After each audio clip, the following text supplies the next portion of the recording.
Sir.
All right. Hey, everybody. Hey, what's up?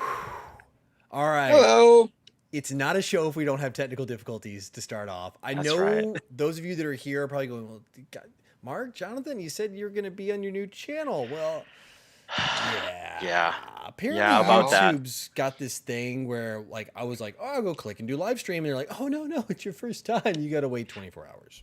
Yeah. We Yeah. just want to make sure you're serious about this whole live streaming thing. So, how better way to prove that you're serious by making you wait a whole day? Yeah, it's like we got to actually just said it wasn't like a thing. It just said we got to need 24 hours to set it up. I was like, oh, okay. I know, right? Crazy. Anyway, oh wow. So we're here. Wow, Thank you for we got someone joining. real special today. That's right. Yes. Real special is this gentleman right there in the box to that side. That is Mr. Misaki Koshida-san. I don't even know what like how should we address you? Like I think isn't he like the regional he's the tourism Kansai head of, like, Regional Tourism Director. bureau I don't want to head, say it's because Yeah, like people may I watch this. director? They might not get the joke. Watch the show later I and think get you in I trouble. work for this company. Yes, so he works for I Lilacs. think.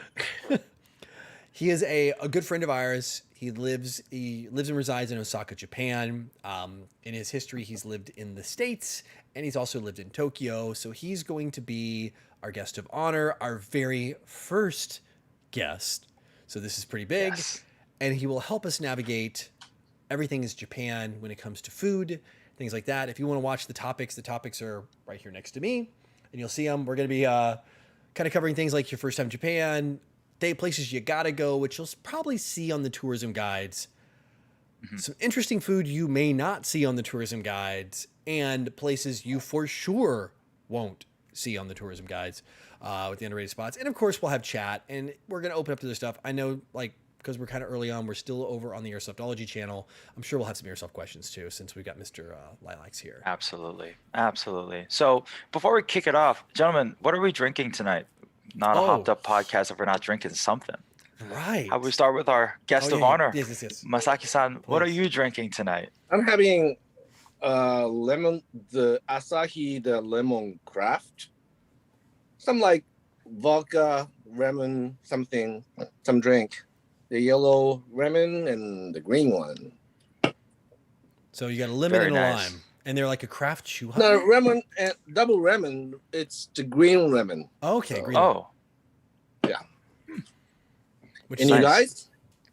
I am drinking this from Asahi as well, a Strong Zero knockoff that doesn't taste like Strong Zero. You And- see, it's a Strong Zero knockoff for a reason because, Jono, you're going to lead us in strong.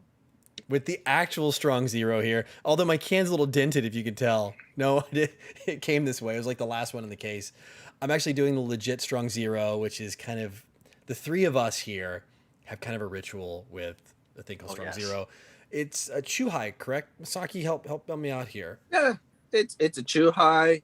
You know, it's usually a shochu, either shochu or the vodka with some sort of fruits and the soda. That's a recipe. And lately, that 9% thing. Well, sometimes you get to have like 9.99% alcohol. 9.99. Yeah. Is that like 999 or 49 or something? Yeah, I think 49s is Why a don't you new just one. make it a 10? Just make it a 10. The reason behind it is that due to like the tax category, because anything alcohol is highly taxed here. So I think something below 10% has to be. So anyway, So yeah, that's, yeah, nice. That's I the bring start. few cans And, to the event. this is phase 2. Technically not. I guess it's Japan also, but Okinawa more than. Yeah, Okinawa. Yeah, it's more Okinawa Orion. more than Japan, right? The Orion Yeah. beer. So we were discussing this in our previous Nice. show. This is the but this was their IPA. I don't know if you can see. I don't know if it's probably Oh, yeah, backwards. interesting. Is it backwards on yours? I got the mirror image.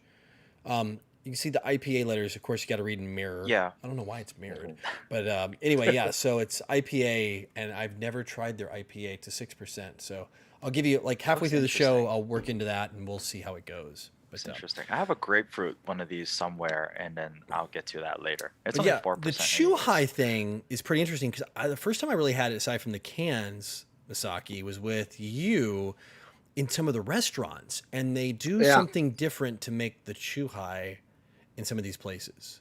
Like, Yeah, you so can kind of kind explain of it. like have it slow some mix onto your glass or whatever, throw some ice in it, and then you just pour the carbonated, soda into the glasses, So, and then the formula, the mixtures, like wide variety. I mean, you got to have lemon and lime, those grapefruit, those are the usual stuff. Ume flavor, yeah. That's There on it is. that's I'm on trying to get the my convenience my store pictures shelf. in the right spot here. I'm playing with the layout. This is my first time doing this. There we go. That is a glorious sight. Yeah. So there Yeah. you go. That is glorious. I'm not gonna lie. Yeah. So this will just give you an idea. So Like this is like the all- convenience store. This is like Is this Lawson's? I think it's Lawson's. Or more like, yeah. I'm trying to see. They've got cola There's here. We've got something here I can't read in Japanese. This is the Uh-huh. Sapporo Lemon the Rich brand. This is Yeah. like this is The the blue grapefruit one up top is really These. good. These are good Yeah. because they're different levels. I think they start at like 3% and they go to 9%. Oh yeah. So- These are no joke. And this is the Magnum, like the 12 down here in the corner hiding. It's a Jinji Lemon. Oh, I yeah. think. Yeah. Yeah. My favorite's this one, the strong cola. If you watch the cursor on the screen, this one right here, the Yeah. strong cola is so good. Oh, I wish we had Yeah, that here yeah. in Strong Taiwan. cola It is says pretty good. strong, but you don't feel the alcohol necessarily when you start drinking it. And then, after a few cans, I was like, oh yeah, well, that had alcohol. Yeah, so Oh, that's a yeah. 9% soda. Is what it is. Yeah, well, thumbs up. We call it 9% of happiness. That's right. That's right. So Good times. You, Mhm. yeah, you never know until it hits you, and the next thing you know, you're chasing rats down Shinjuku. So things Oh happen. yeah. true Yeah. story. Things happen. There's a true story about chasing. Of course, it's That not is- us. It's a good friend yeah. of ours that did that. Yeah. I think The this may have been the crazy same thing day. Oh yeah. Maybe. Possibly. After we went the nice restaurant, we had a nice sake, Yes. nice whiskey, everything. Then, I was out like doing some other stuff and came back, and you guys all off to the convenience store. This guy. And- oh yeah, Scott Yeah. This A gentleman legend. right here, you see, is the legend. he's What a Lane legend. Warrior Airsoft in Edinburgh, Scotland. He Yeah, was there. what a Of course, legend. myself when I was a little bit heavier, and then Mark looking all sexy over here. This was like in the Don't let department the store. hair fool you. Yeah, we'll talk about Yeah, I the think that's department store when later. we all went to that Isetan department store in Shinjuku. Yeah, I Yes. think that was Yeah, the right liquor before section dinner. had the little sake tasting. Yeah, Yeah. it was. Yeah. I remember you were all a frantic. I remember Masaki, you came back looking for us. Like, oh, I thought I lost you guys. And we were literally standing there. You looked at me, oh, I thought I lost you guys. And then you're like, oh, of course you guys found the liquor counter. Yeah, course. you get to try many. That's where you always find us. You're like, hey, Exactly. We're there. We camped out. I'm trying to get caught up Man. on chat here. Keep an idea. Mm-hmm. So many zeros from Zero N. Hey, Zero N, you picked the right show to be on, man. Strong zero. Scotty got a Scott. That's right, Stubaka. You know what it is. Stewie Scotty got Stubaka's Scott here. to I Scott. saw Eric E. House is in the house. We got Ho Ching Young's back. Type it in Japanese. Masaki, you're gonna have to figure that one out. Oh yeah. If I can spot it, It's he may have to the- repost it. We yeah. got FOV Airsoft. We got Pinks's Productions. Julian's here. We got a lot All of I people see in the house. now is Market Sexy, so that's Yeah, all. that's all I saw that's too. all Is Mark's is sexy. Yeah. So yeah. Thanks. So the show this week, we're going to be talking about a lot of things. I know we derailed a little bit on the strong zeros and the drinks and stuff. I did bring another drink. So for those of you who will stay toward the end-ish, wow. once we get to Wow. questions from chat, Wow. this one is not Wow. Japanese. This one's Taiwanese. Wow. This That's First wow. off, I love this. I love the pinup picture. Like, it's like this is gonna make your life great, right? It's like the 1950s pinup. This is asparagus juice, ladies and gentlemen. I mean, it's there in Oh English. wow. If you can read Yeah. what the I black mean, is. there's no joke. Yeah, We it's literally just talked about this last week. so And yeah. here it is. Here, white asparagus juice. I will be drinking this later on in the show. I've seen this in the stores. I've been disgusted by it. I've never time out. once tried it. So this will Stu be. said it was asparagus milk. Please do not tell me that it's asparagus. Is asparagus milk. milk? That, yeah. I mean, like, Jonah, why don't you drink it now? And in the middle of the program, you go to pee, and then you tell me Smell. that- Yeah. Yeah. I know. I'll do it at the end. So if I have to purge, I will purge. Okay. Where's the pizza? I know. I can't get the freaking that. So E-House, we will be talking a little bit about the Japanese whiskey distilleries. So hold tight on that one. Like Absolutely. Hibiki, things like that. Our experiences with that and the Centauri chain. So I know both of you guys are like not supporting Centauri, but here we go. Hey, I tried. So, yes, juice, milk, tomato. Hey, some people think clamato is bad. I like Clamato. I like clamato. Yeah. Clamato with like a Coors Light, dude. Yeah, it sounds Some terrible. people want to puke. Some people like it. I'm okay with it. It's like a chilada, I'm okay right? with it too. So, all right. So I guess we'll dive on in the show, get things going since we've kind of that. And by the way, so now everybody knows Masaki. He is our What a dealer legend. of all things. If you ever hear That's Mark right. and I talk about unagi butter and things like that, which we will be showing later on, This is the when it man. gets to This is the man. the raw section He is this. responsible. he Section, is the yeah. responsible one. And by the way, there's way more than just sushi that's raw. And I'm like, not just fish. You need to stick around. We do have photos of what we've had there, and there'll be some things right. that will. If you're not used to interesting cuisine, that's definitely one you want to stay around for too. So Yeah, that's right. before you do that, I know we're here on Airsoftology. We are going to move over to the next one. I promise. I had it all set up 30 minutes before. I was frantically resetting things up over here. We will be over on our new channel, Mark and Mai's channel, over on the HoppedUp podcast. So I will, if you guys are following us on socials, whatever, and right below this live stream is a link to go sub over there. I've been seeing a lot of people subbing. So, all right. Yeah, really appreciate it, guys. Just go over there after the show is done and click a follow, click a sub, so we can unlock more features over on that channel. We can just start streaming dedicated over there. Yeah. Start doing Anyways. posts over there to give you updates. Yes, absolutely. But can't do that to 1,000 people. So, all right. Yep. So, since we're here and we have our wonderful guest of honor with us, Masaki, we're looking at first-time visits. I mean, I remember my first time. Mark, your first time, I think, was long before mine going to Japan.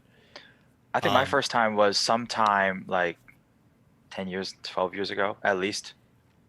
Something like that. Yeah. Mine was like 4-ish, Masaki, 3 or 4. Yeah, 4. Four More now? like because we're pretty much grounded for about a year and a half. So about like 4 years, maybe. I think 4-ish. Yeah. Yeah, around there was my first time. And I think we touched on this last show if you watched, but if not, we'll talk about it. It's kind of one of those interesting experiences, at least for me. I'll give my one quick hot take and then Mark can jump in, but then we want to focus on Masaki. It's everything you imagine it would be. Like, it does live up to the things you see as a Westerner or as a foreigner. When you go, you're like, oh my gosh, it really is this way. Wow, I can't believe it. But then it's so much more. And it's intangible. It's one of those just things that is just hard to put your finger on. I mean, it led up to, like, I think the last time I went, I wandered around the city by myself for like a couple days. You know? You said you're fine with it. So I was like, do your thing. And it's just a great experience. So Mark, what's kind of your hot take on Japan as a whole? I mean, my experience is really limited comparative to yours. Mine's really Osaka and Tokyo and like Chiba area. So that's really the limit of my Japan travels. I would say kind of growing up here, we're so close to Japan for most part of my life. I was like, my teenage life especially, I was here. And early on in my life, I watched a lot of 90s anime, right? Doraemon and stuff like that. Early Gundam and stuff. Man, that's what I grew up with. That's what I grew up watching. And so everybody kind of in my generation growing up in the 90s, early 2000s, we've all had this kind of romanticization of what Japan feels like. So when you go there, the first thing I got off that plane, it kind of just hits you all at once. I'm like, oh, I'm living in an anime. Like this is my life right now. And then exactly what you said, like it lives up to the hype, and then the more you dig, I feel like the deeper you can go with discovering more about the country. You know, people here joke about like, oh, Japan's a country you can go back to an unlimited amount of times. And it's so true because I've gone back to I've fallen in love with Osaka, and I've gone back so many times to the point where before I met Masaki, I felt like I had a pretty good grasp on it. And then, when I started to get to know Masaki, we were talking about these places, and he was like, oh, yeah, you like that place? Oh, man, let me show you what's up. And little do you know, one alley down or two alleys down, you have so many more different things, so much more variety, coffee shops, the little chill places, the nooks and crannies. It really does live up to the billing, and it's a gift that keeps on giving. I think that would be like my take on it. I think the biggest point, I just want to do this, then we'll pass over. It's amazing when you see it like in anime and you see how they draw the cities, especially one that's a modern, that takes place modern, how well they draw everything. And you feel like, and if there are some that take place in certain areas of town, you can actually find those areas. It's crazy. So absolutely. They hit a sunset, you're there, you see it, you're like, I'm in Slam Dunk right now. For real, this is what it is. Funny. Well, the funny thing is though that when you were mentioning about that, you're in like practically you're in Japan, you're in anime, is that I myself grew up in Japan, had pretty much the same experience. Really? Because I grew up in Osaka and moved to Tokyo when I was 18 after high school. And I don't know how many of you watching this knows this anime, but in the 80s, the little anime called Megazone 2-3, which is, hey, Alan Lau, now's the time. I was about to say, quick call Alan. That's his one of his favorite anime. But anyway, so that 2-3 means that that takes place in Tokyo. And the whole thing was everything happening in fake Tokyo.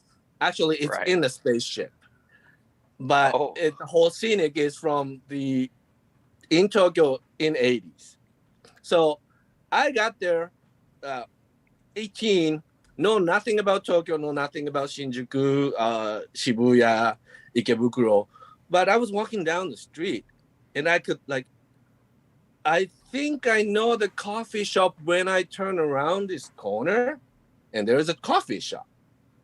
And I couldn't it's not exactly a deja vu, right? But it is a deja vu from that, the anime. So it's funny that someone like me growing up in Japan could still feel the same way as you felt. That's crazy. So you get that same experience, like you knew what was around the corner. And I'll take a little sidebar here from Pinky's Productions. He said, what's the biggest advertised anime in Japan, like if you look around the city that you see the most, like right now if you're looking around? At the moment? Like what's being advertised the most around, Osaka, Tokyo, whatever? Right now, probably must be a Jujutsu Kaisen. Yeah, that's probably like the next big thing after Kimetsu no Yaiba, the Demon Slayer. Demon Slayer. You can't swing. You can't swing a cat here without seeing Demon Slayer stuff. So everything and anything promoting that one. So that's the latest one. So if you want to watch something new, that's the latest one. There you go. Yeah, I know we do. We said we would take questions from the chat, but there's something somewhat relevant to what we're talking about now. I want to kind of pull those out, as we go. Sure. So. For real. So man. With this feeling, with this nostalgia, and Masaki actually coming in and letting us know that even a local can have that feeling, it's kind of cool. Let's dive into the main topic here of for first timers, when you go, we've kind of got the feeling you're going to have when you step off the plane, kind of Mark and my experience, even a local's experience. Masaki, if it's my first time there, I know you can open up Photos or Lonely Planet or whatever and read a list of dozens of things you can go do. Yeah. But what would you? Because I know how you kind of guided me through it, but I want to hear yours. Like, what would you recommend?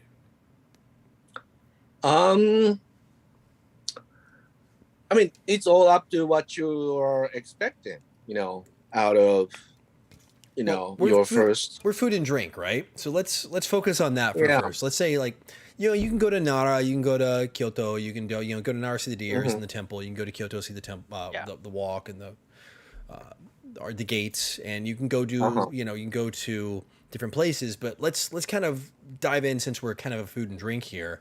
Let's talk about food and drink then. Yeah, well, food and drink. Well, actually, this is something I do in other country.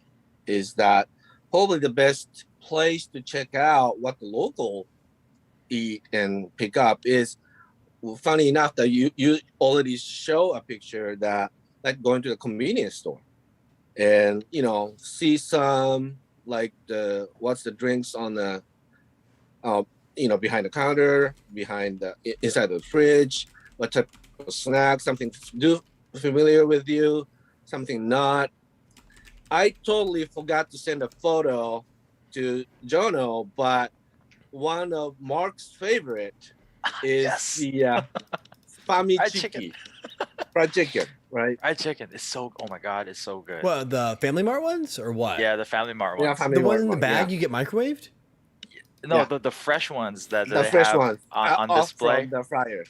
Oh, my okay. god, it's so good. I will go and buy like a microwave, bento, and then I have to get an extra piece. Wait. So gotta do you it. can get fried chicken at the convenience. How did I miss this when I was there? Like Yes, Lawson you and can Family get fried Mart. chicken at the convenience store. It's so good.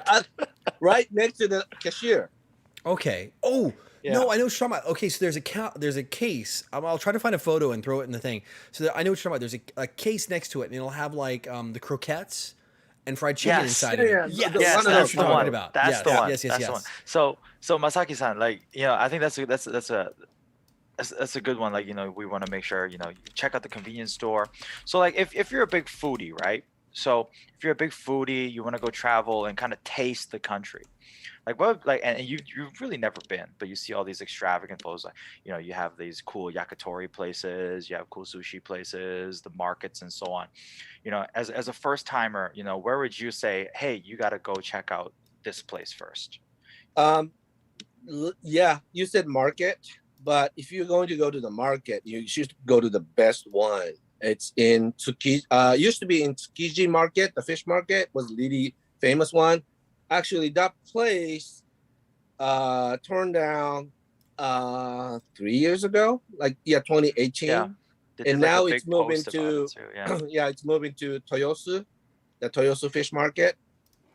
Yeah, you go there early in the morning and you can kind of see how all the professionals doing the bidding of the fish. So what I'm kind of getting the vibe of is like, okay, if it's your first time going to Japan, maybe the first place you touch down maybe should be Tokyo.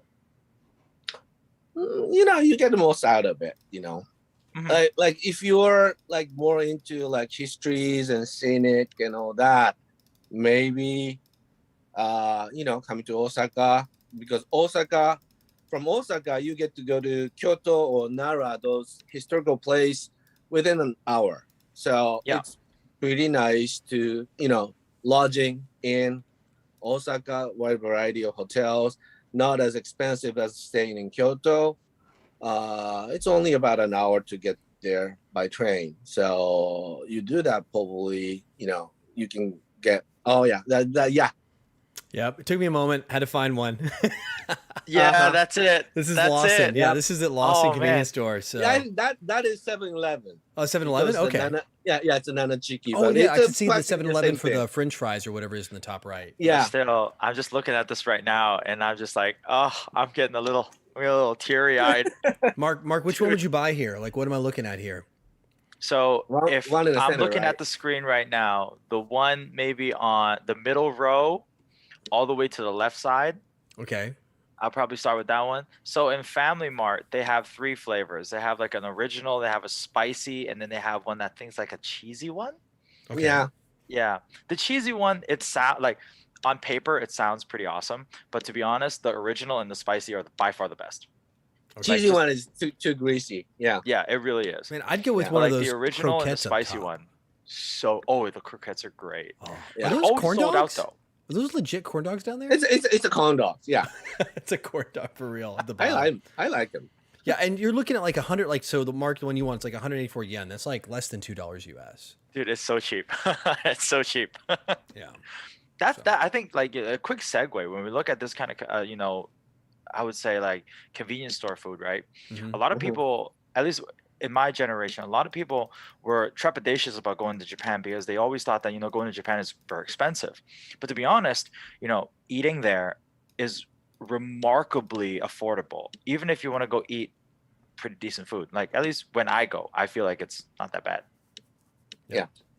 I mean, The- that gets it. I mean, 30 years of not economical progress. Yikes. Yeah. Not touching Deflation this one. economy. Back to sunshine and Japanese people- rainbows. Yeah. And Back to Japanese my people still asparagus wonder juice that why I'll be Back talking to about later sunshine on. and rainbows.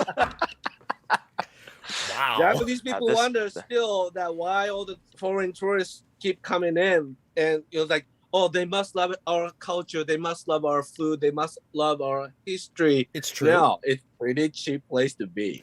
So You know, it's really and odd. Like, to that point, I will have to say this.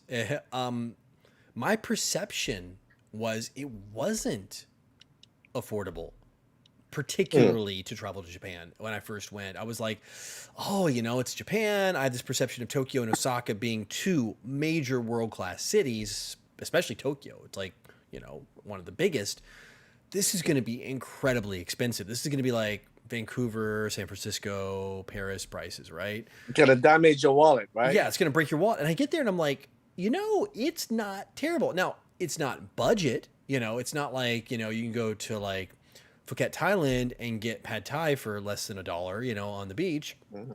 But you can really, if you're in a Western, like, again, it's all perspective. If you're living in a Western country, traveling to Japan's not going to be a huge impact. I mean, we were able to get some business hotels for like 50, 60 bucks a night, you know, in city center, you know, if you want to do budget travel. Now, if you want to go nice, of course, the sky's the limit. They've got everything intercontinental all the way to, you know, like I said, the business class, and you can do capsule stuff. But you can do a very cost effective. The expensive part is going to be just the plane ticket, essentially. exactly. Yeah. So what else? We've got convenience store food. Oh, we could literally do an entire show on convenience store food. We absolutely can. God, The I convenience could. store bentos are Oh, so good. I know the bentos. And then occasionally here we'll get the actually like the Family Mart or the 7-Eleven special edition, which are the Japanese Standard ones. the Japanese standard ones, right? So it's like actually it's a whole section that they import in, and it's usually a couple times a year they'll bring them in, and it's like what you can normally get in everyday Japanese 7-Eleven or Family Mart. And it's worth celebrating over here when Yeah. we get it. it's nice. So what else, Misaki? First time in convenience store Well, food, like go do it. I think, like, since you both in major Asian city, Taipei and Hong Kong, the same thing, like street food, Mm. you know, like takoyaki. Yes. Oh, Yes. Yeah, something Takoyaki. like that is, Takoyaki. especially if you're in Osaka, that's where, you know, it's known for. Yes, sir. So that's Absolutely. something oh, hang on. I kind of snuck You mean on. this? Oh, Takoyaki. Takoyaki. There we go. Takoyaki it's so oh yeah. how to put it, like people who've had it like in other Asian countries. Exactly. So That is it. Yeah. that's what's up.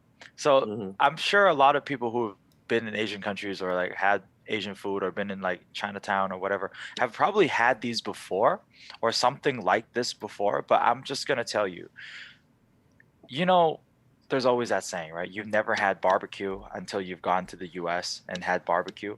Yeah, that's I true. swear to God, you have never had takoyaki until you've gone to like Shinsaibashi area and Dotonbori and had takoyaki there. Or like in American Village, that one where you take me all the time, you've really never had it until Yeah. you go there. This was just in one of the street vendors in Osaka one day. I just went Yeah. down, Yeah, grabbed it, like 300 yen or something like that, I think. It's not too Yeah, expensive. $3, Yeah. something like that. $3 US. Yeah. And you get this, and that's bonito flakes on top, which are like kind of a dried fish flake, the different sauces. So good. Oh my. And then inside a huge piece of taco, which is, Octopus, right? Yeah. Like Yeah, massive. they don't cheap out on the octopus too. It's like the size of your thumb. It is. Yeah. It's literally massive. Yeah. Like, so inside you got like a piece that's like this in there. Another one, Masaki. I'm gonna go. Actually, I just saw on a chat. How about okonomiyaki? Yeah, already ahead of you. Oh, wait man. for the picture. Oh Yeah. yes. Yeah. Well, already but ahead this of you is on that one. something. Oh This is my something God. a bit controversial because when you say okonomiyaki, there's two kinds. One in Osaka style, which you see on the screen, and also the Hiroshima style. Yeah. It's completely different. I like them both, but I just had okonomiyaki, last week. So I'm gonna be a homer, and I'm gonna say I prefer the Osaka style. I mean, I gotta represent the I have no Tigers. perspective outside of the Osaka style, so this is it. So, Masaki, walk people through what this is. Like it's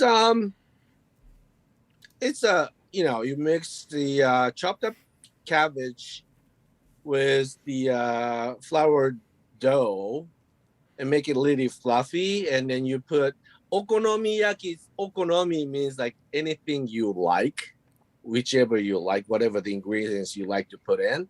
So normally, like the pork is one of the things. Oh, that looks so pretty good. basic one, squid. I like to put mochi and cheese to make, like little melty, crispy cheese outside kind of thing. You put the scallop. I like scallop ones as well. So yeah, it's pretty much if I say pancake, it sounds like some like sweet some stuff, sweet, yeah. It's like a It's not leftovers sweet. pancake. yeah.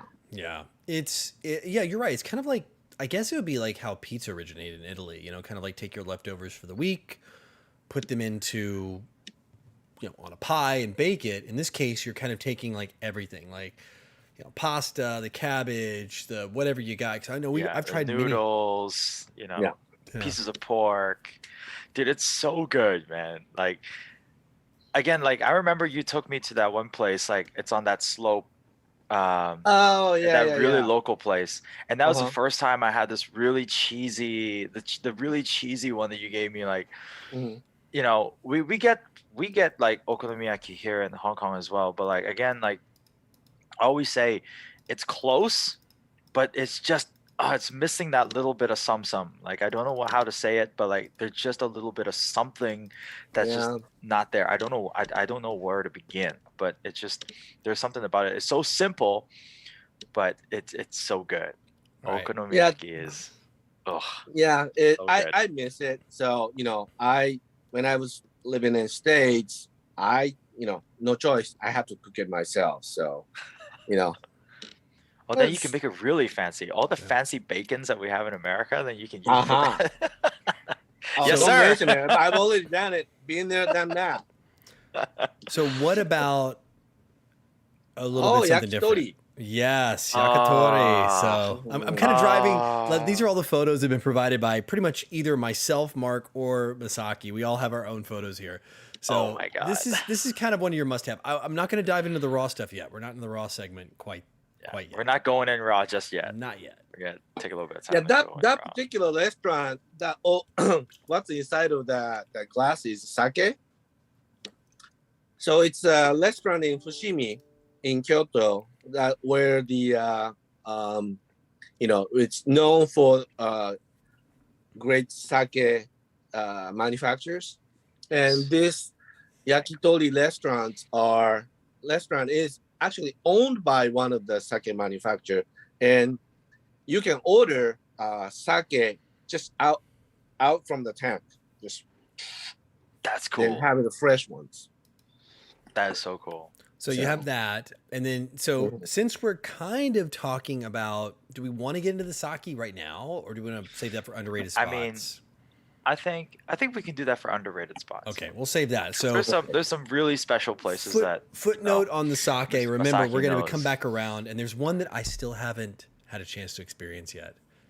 I've had one of the Masaki's signature sake experiences, but not quite the other. We'll talk about that too. So a little teaser for going in. Fair enough. So shall we move on to number 2? I think so. Bucket list places. So yeah. A little bit. I think it was Saturday when we were doing some pre-show prep. You know, we were talking about our topics, and Masaki, you brought up a fantastic point. You were saying that even in Japan, there's these 3 places that you gotta go, right? These 3 very special places that you have to see. Now, you know, from a Westerner's point of view, my thought was like, oh, you gotta see Mount Fuji. You know, you gotta go. You know, maybe Hirafu up in Niseko, Tokyo Tower. Exactly. You know, but when you were telling us these places, oh, do it, man. Oh, Okinawa, you gotta see Okinawa IPA. Yes, sir. No, I mean, so when you were telling this, please explain. Yeah, the 3 destinations that the Japanese people always talk about is Nihon Sanke, which is the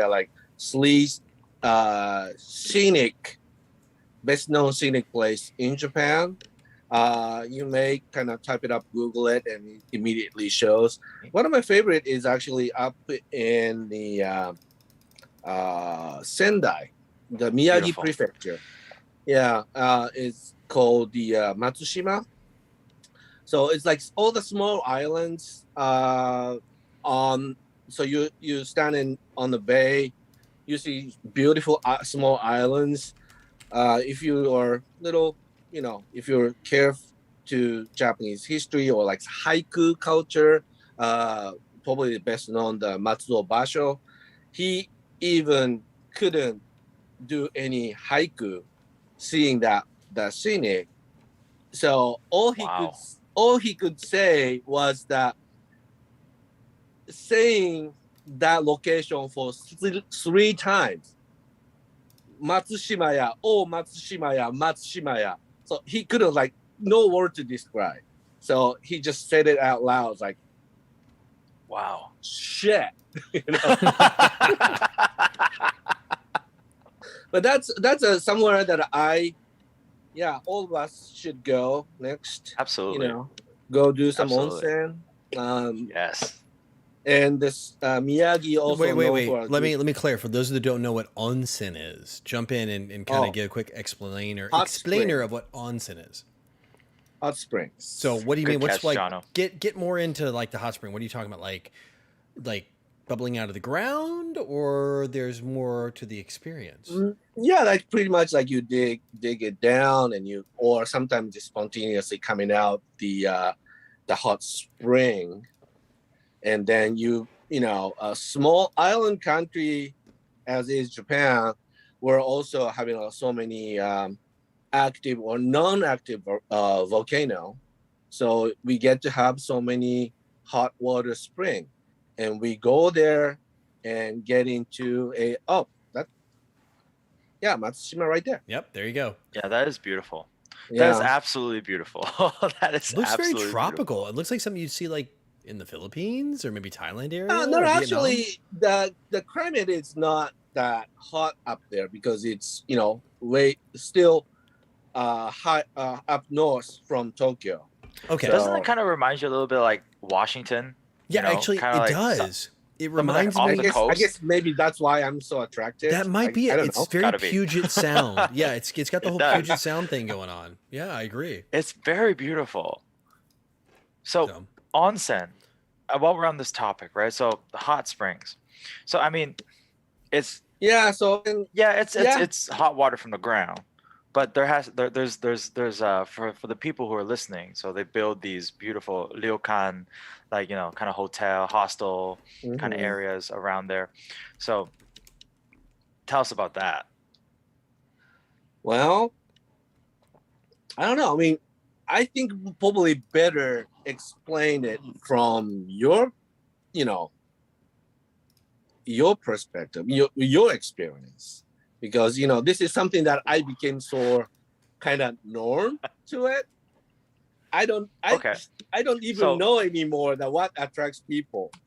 okay, since this is the norm for you, how about this?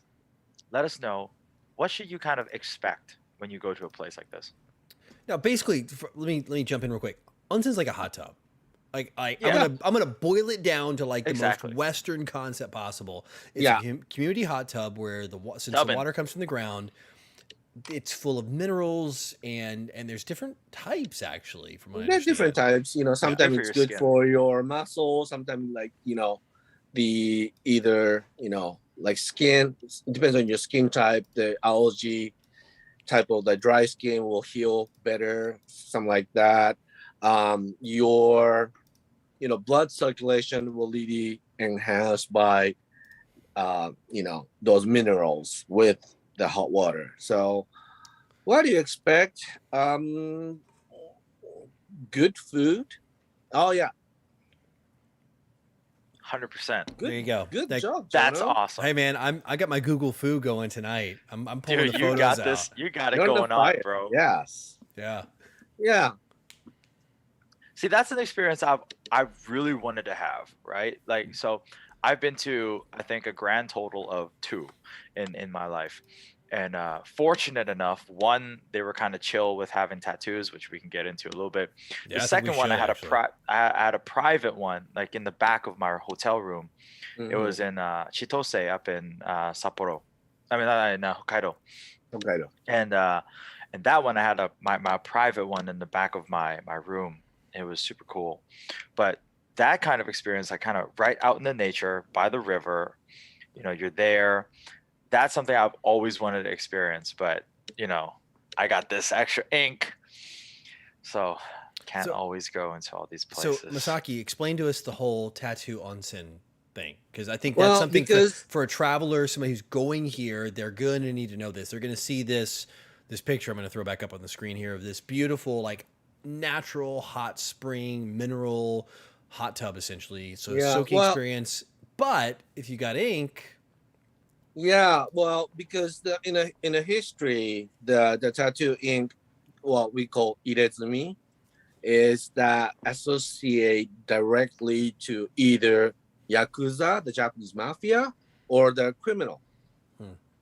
Like when you are, like, let's say when you got caught, then you get sentenced. Often, like say back in the Edo era, that you get a little circled line on your arms. And when you're wearing some proper kimono, you don't see it, right? But you just sleeve it up, and it's like, oh, you got like two lines. You must commit it and caught like twice or so you something get a like line for that. every time you've been Yeah, caught yeah, and yeah. convicted of a crime. Okay. And then depends on how heavy the crime is. It's different. And then also, Mark, you know better than I do. I got a small one in my chest, but you got a tattoo all over it. But traditionally, the tattoo done by the bamboo sticks hurts Yeah, like hell. it does. So It really does, but it's so it's beautiful. it is that kind of showing the man's You're tough. courage, Yeah, bravely, how tough I am. yeah, So that's tend to be those rough yakuza people who like to prove themselves by putting inks all over it. So many public places prohibiting that person has a ink in their body to expose it. So onsen or public bath, that's where you get all butt naked, so you can't hide it. that's very So true. they many places have a sign says no tattoo person allowed to use this facility. Oh, So it's the sign is super cute too. You know, it's almost like a traffic light sign with the person's silhouette, and then on the person's silhouette, there's got these like wave lines on it. Like if I can get that sign, I love it. It is the coolest You thing want to ever. steal one? Like the I do want. I seen one when I was in Shirahama. It was a big red sign with it's almost like the stoplight. With the person just kind of stands there. It's a silhouette of a dude, and on his shoulder to his chest piece is he's got like waves, and it's super cool. It's so nice. Uh, and so that's that. But on the other hand, thank you Jesus, I don't have any circles on my arm. So I'm just saying, I well, maybe that means that you never got caught. Hey. But what I can say though is actually maybe because of the wider acceptance of the tattoo culture nowadays, and people a little bit more open minded now, even in Japan. When you go to when I went to Hokkaido and I went to Dormy Inn, which is a hotel chain up there, Mhm.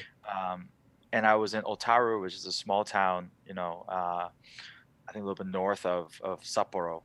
Um, the reception lady was really nice. They had an onsen inside the hotel, and then she was telling us that we can go and enjoy this onsen. And I said, well, maybe no, maybe I can't because I have a few tattoos. Bless her heart, she took out a pack of bandages, like these big kind of flesh-colored bandages, and said, hey, it's fine. If you can just cover, you're okay. How many do you need? And I said, I don't know, 10. she tried, man. She really She tried. She really tried, and She's like, she apologized to me. Oh, I'm Wow. so sorry. I can't help you. I'm like, that's okay. That's not your fault. Yeah, so I am what are going the to other- I am going Oh. to schedule the some of the private onsen, the whole thing that can be for just private group. Then we don't have to worry about too much. Yes, sir. I would certainly Yeah. hope so. So what are the other two here we places? go. Hang on, I got some photos to pop up for you here. Okay, let's do it. What do we got? What do we got? To take a second, we're on a delay, so Yeah. they're going to see it later. And then I think this was one of the better ones I found. So Mark, I wish I could find the one I had on my phone. I see if I can find it on my phone. it's cool. You can And- we can do it later. So there's no way for me to get it. That's- That was pretty good. Like I love the valet guy. Like nope, you got to get out. So I just typed in onsen no tattoo sign. So Onsen, no tattoo signs. so bucket list places. What else do we have? Like destinations? Well, actually, I was gonna go. Yeah, I was gonna go to other location, but everybody just type it up and Google it. One more thing I want to mention about the festivals. Something that some people, if you can time it in advance, few cultural festival or the city festival, it's so freaking amazing that if you can time it well and you get to be there, that's something that you are going to talk about it rest of your life. And Absolutely. one of which I recommend is that one of the Mark's favorite city, Hokkaido, in Sapporo, snow festival. Yeah, that's a good one. That's a really good one. And then that really is a good one. The major, the park wide snow sculpture, it's just amazing. They make it, once a year, and make it for like, I think it lasted for like a couple weeks. Yeah, it's really nice, and there's something about like just that the vibe in Hokkaido, like in Sapporo, right? Like the park that it's almost like a central park, but but it's so long, it's not really wide, but it's so long. And it's super cool. The TV tower to all like whole street. Yeah, and that snow sculpture actually is often made or helped by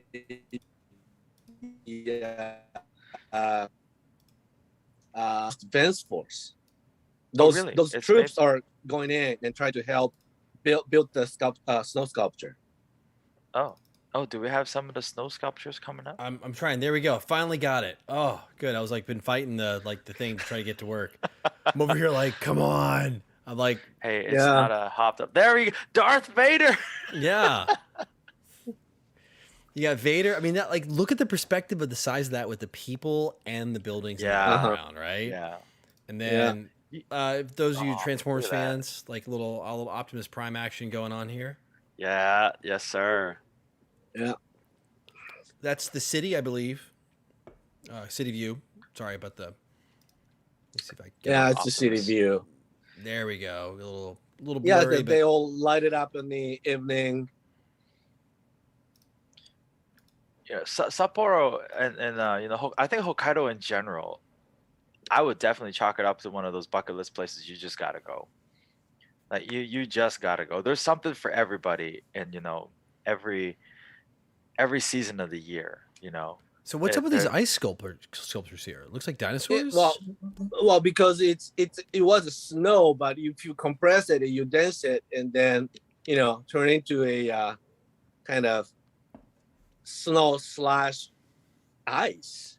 So it's awesome. Cool. I think it's really cool. It's super cool, man. It's so cool.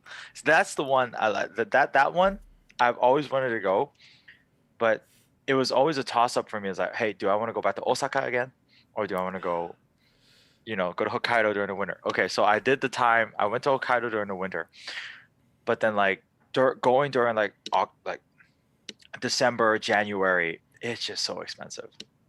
Because it's Like, ski wow, yeah, season. because ski that's season. the It heavy, really is. Yeah. travel season for us as well. Because we got the, not the Christmas is a big deal for us. It's the Oshogatsu, the New Year, is Yeah. a big thing. So For we sure. always for tend sure. to take a vacation around 25th, 26th till like January 5th. So Yeah, so you that's- do have a big celebration around the actual calendar New Year, not lunar Yeah, New Year, like you not find in the, more like, of the The Chinese, Chinese New Year, the culture, moon, yeah. So That's really cool. that's the big ones. cool. Yeah, Alright. I went during like late February, March. We still got good snow, still beautiful. Yeah. All right, So Jono, yes, what's next? you know what's going on. We're done with bucket list places. Now it's time to go in raw. Yes. And Raw. this is where I'm Going in really raw. excited because we've got some cool stuff and some Oh man, some stuff you gotta hang on to your butts. yeah, like we got some stories to go with a lot of these. Like they're like Yeah. some of these have some good stories to it. And again, keep dropping your questions in chat. By the way, I just want to say this, like for those of you who are in chat right now, thank you so much. Keep dropping it. We're watching.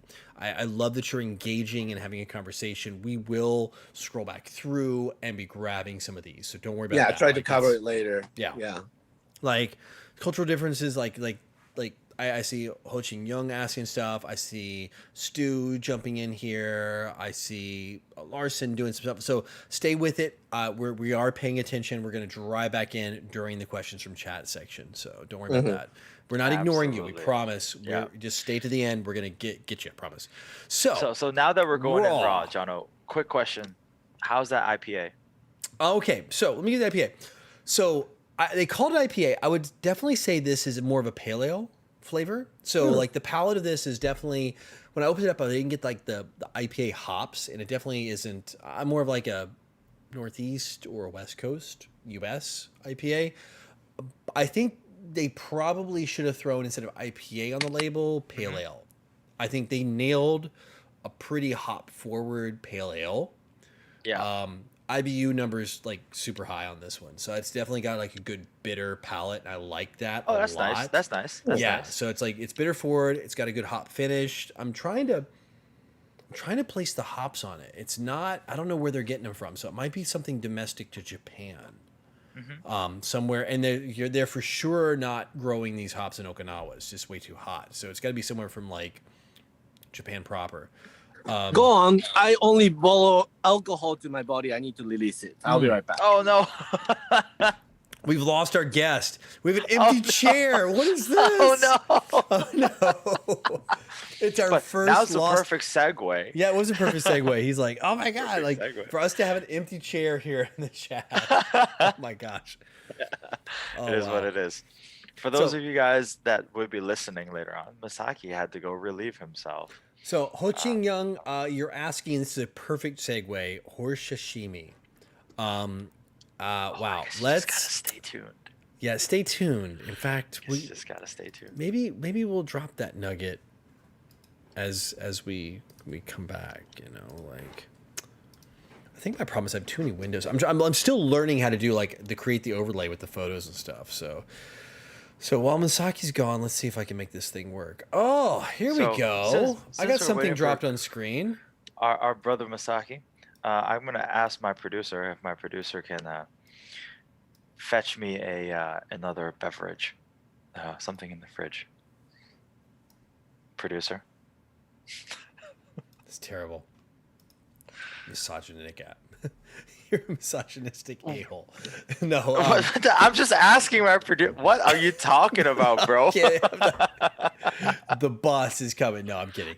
So on the screen, we're just gonna jump right in with the raw. We're gonna start with we're gonna go into the raw section, going raw. Wait for him to get back and look at the screen and see what's going on, and he'll know exactly what we're talking about here. We're jumping in. Misaki, once he gets Wow. So we're going in the deep end. We're going in hard. We're going in hard. Since in chat they brought this up. Actually, it's already on a chat. It's a horse. Yes. So Basashi is what Asashi is what it's called. Basashi. Basashi. Yeah. In Mandarin, it's ma, right? Mm-hmm. Third tone. Yeah. So this is actually 3 different cuts. This is I don't know what the 2 cuts are. I think maybe this is like tenderloin. This is maybe more like shoulder, and this is what, neck fat, Masaki? Yeah, the neck fat. So what do we have here? We have scallions, and what's this big pile? Is this garlic? Or yam? It is ginger and garlic. Ginger and garlic, yeah. So how? By the way, I'm just gonna play, and then we got off camera here, barely. I should have got a better photo.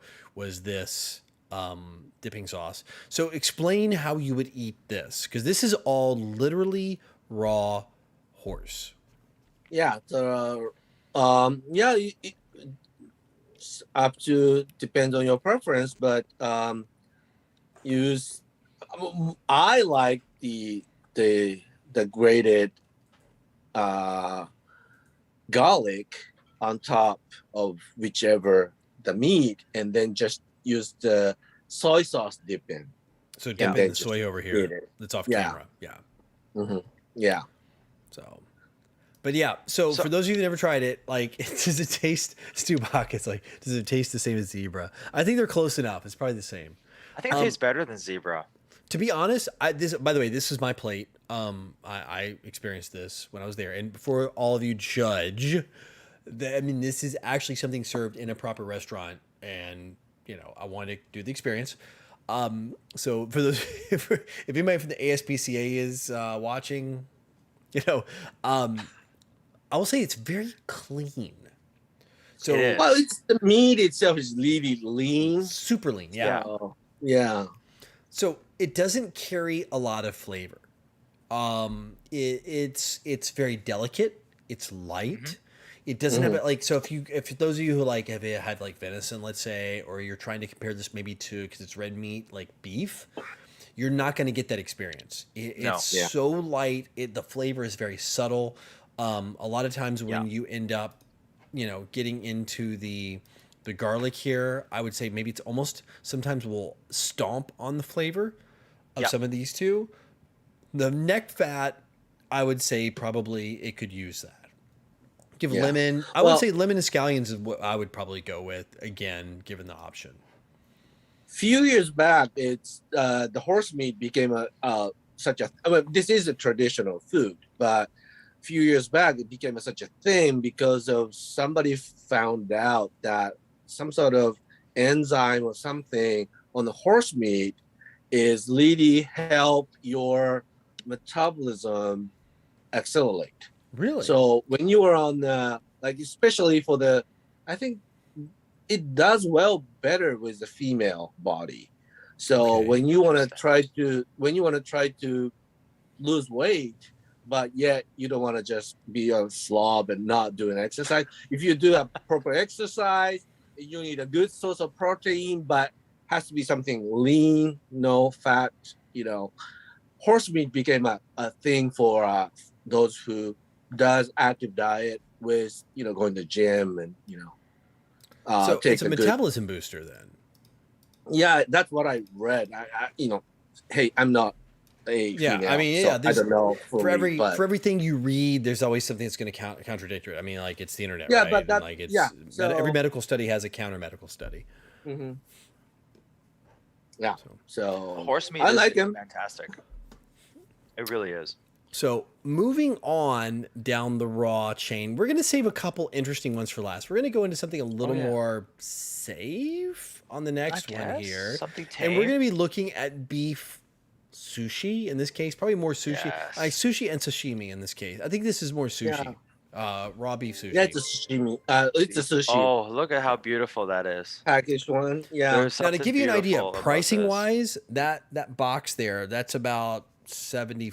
You just move the decimal place a couple points. $65, something like that. Yeah, Less than 70 on the current exchange rate.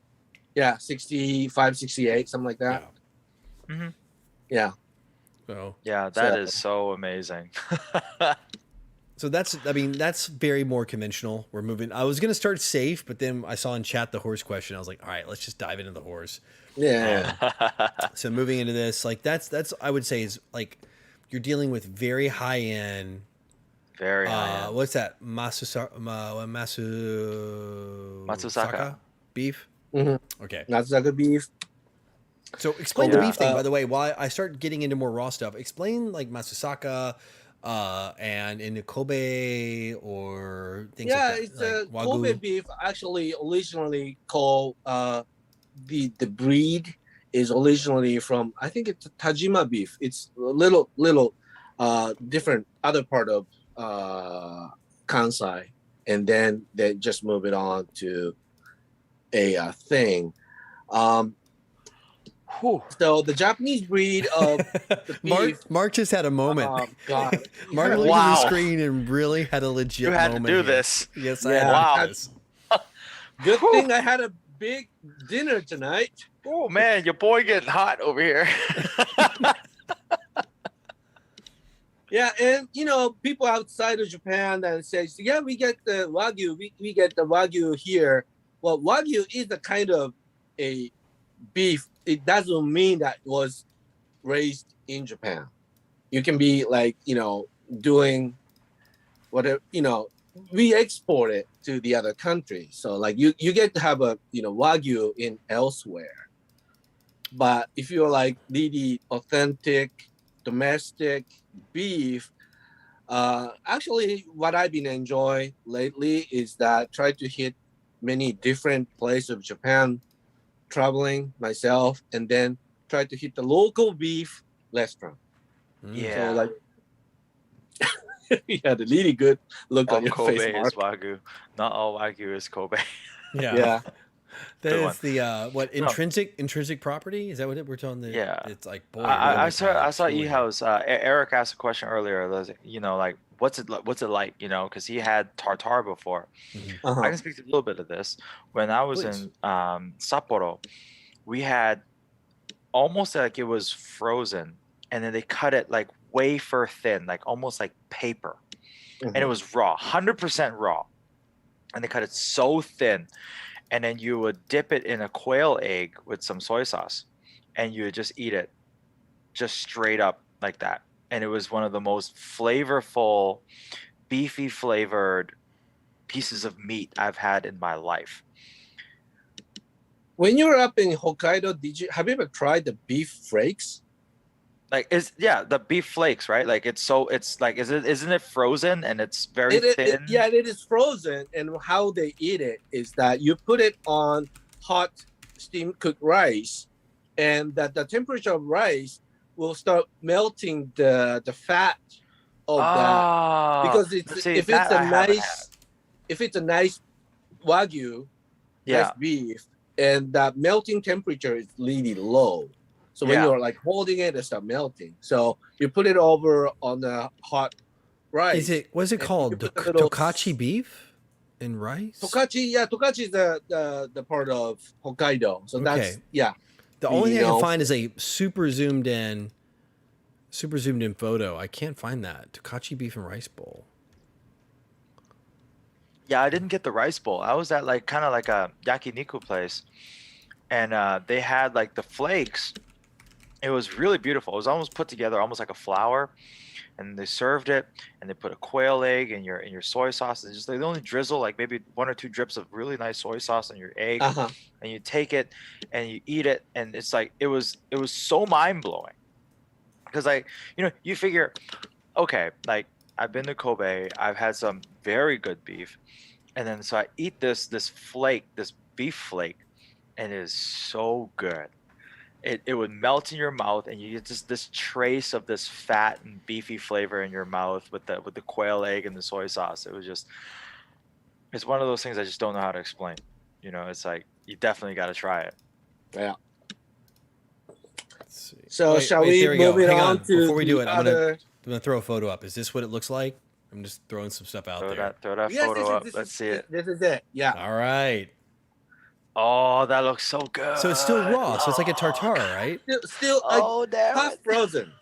It's kind of like frozen beef, kind of grated, and then put it over a hot rice, and then either put just a soy sauce or raw egg over it. Yeah, That's I'll a take big that thing too, raw by egg. the way. And then start Breakfast. mixing up. Breakfast in and then, Japan. You do the raw egg thing. Yes. Raw egg on rice. Yep. Yeah. So. It's All right, really so I think good. I got a couple more. I got one more to do for going in raw. Going in raw. Well, I got two if you Let's- want to really go deep. But Well, let's save like the really extreme one for last. All right. We can touch on one, and then we can go But to which the one's really, extreme? like- Is it Chiroma or I don't even know how to I pronounce it. think it's that one. I Okay. think it's the one you just said. Yeah, for those who speak Mandarin, it's already given away. This one's pretty extreme. Let's see. I can't get it. It's kind of doing the load. I think the one before the one you said is yeah. yes, I guess, but not entirely. All right, let me close all these windows out. Let me see if I can get this thing to pop up. All right. Sometimes when I get a little, I start opening up like too many windows, I end up really confusing the system here. By the way, we have like a whole folder full of like all kinds of crazy stuff. All right, here we go. I'll give it a couple seconds for it to pop up for your screen. Looks like we have taco, we got scallop, we've got, I don't know what the top one is, but the right one, that red meat. So the two on the top. Two on the top. What are those two up Two there? on the top. So on the left is scallop, on the bottom middle's octopus. Yeah, and the two on the top, they are whale. Get ready. Yeah, sashimi. get ready. Like literally Whale whale. That's right. sashimi. Whale. So this is a photo that I sent over. So this was in Shirahama at the fish market over there. And I wanted to make it a point that I wanted to try a lot of the things that the local people would eat. And I'd never tried this before. So I was like, you know what? While I'm here, I'm going to give this a go. And I have to say, it tastes very good. Like I really enjoyed it. Texture wise, it was almost like beef. Flavor, it was like kind of like it tasted like the ocean, like a meaty ocean flavor. I quite liked it. It was pretty good. I don't think it's for everybody, but I think it was pretty good, especially the seared one. Excellent. Yeah, not anymore, but when I grew up and my elementary school had the whale for school lunch. Wait, you would get whale for school lunch? Really? What? Yeah. Wow. Well, if you ask this to the Japanese people in my age or older will say, yeah, we did. And maybe after me is like, oh, no, we don't do that anymore. So Gotcha. Wow. Okay. because the whale meat was a major source of a quality protein especially after World War II. Yeah. We were defeated. We were, in hunger. We needed to have something that to feed many people. Yeah, and whale meat became. Oh, It's like interesting. my dad practically told me that he was like he grew up eating it. So That's interesting. And Wow. interesting enough, chat, I think they're like spying on my folder here. So Tori Sasi is the let's just go ahead and drop this one on here. That's last but do not it. least. This is not, I think, from the experience that I had with you, Masaki, mhm. but a different Oh, experience. man. This Yeah, is Masaki. Take it chicken. away. Take it away. Yeah, it's a chicken breast tataki. Tataki. So it's Tataki is like lightly cooked. Usually, you just put it over a frame and just say, "Yeah, I cooked." It's so seared. It's a It's seared but raw not chicken even like breast. that. Yeah, just swing it over the frame. So I'm gonna kind of run Wow. with this one. I can clearly tell you my experience with this. We were in Chiba. Was it the night before or the night after the event? I think it's the night after. The night after. We were having beers. We were at this like great restaurant. I mean, like it was just kind of a chill. And then it sounds like, by the way, it's a night after, night before. It's like you and me had something on the night. It's It's like like, Fight we Club, don't- my we don't, friend. like, You don't share talk the- about Fight we Club. don't talk about that. You We don't don't talk talk about about Fight Club. Go We on, don't talk go about on, it. go on. I don't want to know y'all eye cheating contact. on me. It's all fine. So anyway, it was the night after the Airsoft event we had in Chiba. I was there for the Crytek owners event, and it was myself, a handful of us, Mitch and Scott, and Scott's girlfriend was there, or fiance, I don't know, girlfriend at the time. A couple of people from Edinburgh. There's a pretty good sizable group, and we're on this really long table, it's like just kind of like a. I mean, I'm going to generalize it, and you can get more specific. It's like a beer bar, essentially. Yeah, So you're like it's a izakaya izakaya, yeah. beer bar. Yeah, so it's izakaya place. I like to kind of throw in the real Western kind of vibe to it, but yeah, you can kind of correct me. So izakaya, but really like a beer bar. So it'd be like if we're gonna go have chicken, like in the West, we'd go have like chicken wings and beer after like something. Yeah. Or Yeah. pizza, like at a pizza joint. This is you go to izakaya, you bust out the beers, you have like a boisterous time. It's fun, and this plate drops in front of us. And all the foreigners, all of us are over here on one side. We're kind of like together. And we're all looking at this like Whiskey Tango Foxtrot. We're all staring at this plate. We're staring down, and we're like it's so bad I just knocked my mic over. We're staring down, and we're like, is that what we think it is? And we're like, yes, it is. And it's like, that's raw chicken? Yes, it is. So we're like, what do we do? So I'm like, hey, Masaki, what are we supposed to cook this over like a flame? Because I think you were doing we were doing something with like a hot pot or hot stone or some kind of hot stone cooking or something that was part of that evening. But I was like, he's like, no, you eat it raw. You just dip it in the soy sauce. You squirt a little lime on it, like, let me throw the picture back up. So you squirt a little, you take this and you squirt a little lime and you got a little, garlic and you just dip it in the soy sauce and you're good to go. And we're all like, That does look really good though. and we're I'm like, not gonna lie. is this safe? So then we had like the foreigner sidebar, right? Yeah. So all of us over here like, Foreigner. we're like- the foreigner sidebar. I like that. we're like, okay, look, are we gonna get sick? Like how, like, all right, it's getting served here. It's on the menu. It's obviously part of the restaurant. It's like, is this a joke? And we look down the table and everybody else has it, right? Okay, so it's not a joke. They're not playing the joke on the foreigners here. So it's like, okay, well, let's give it a shot, right?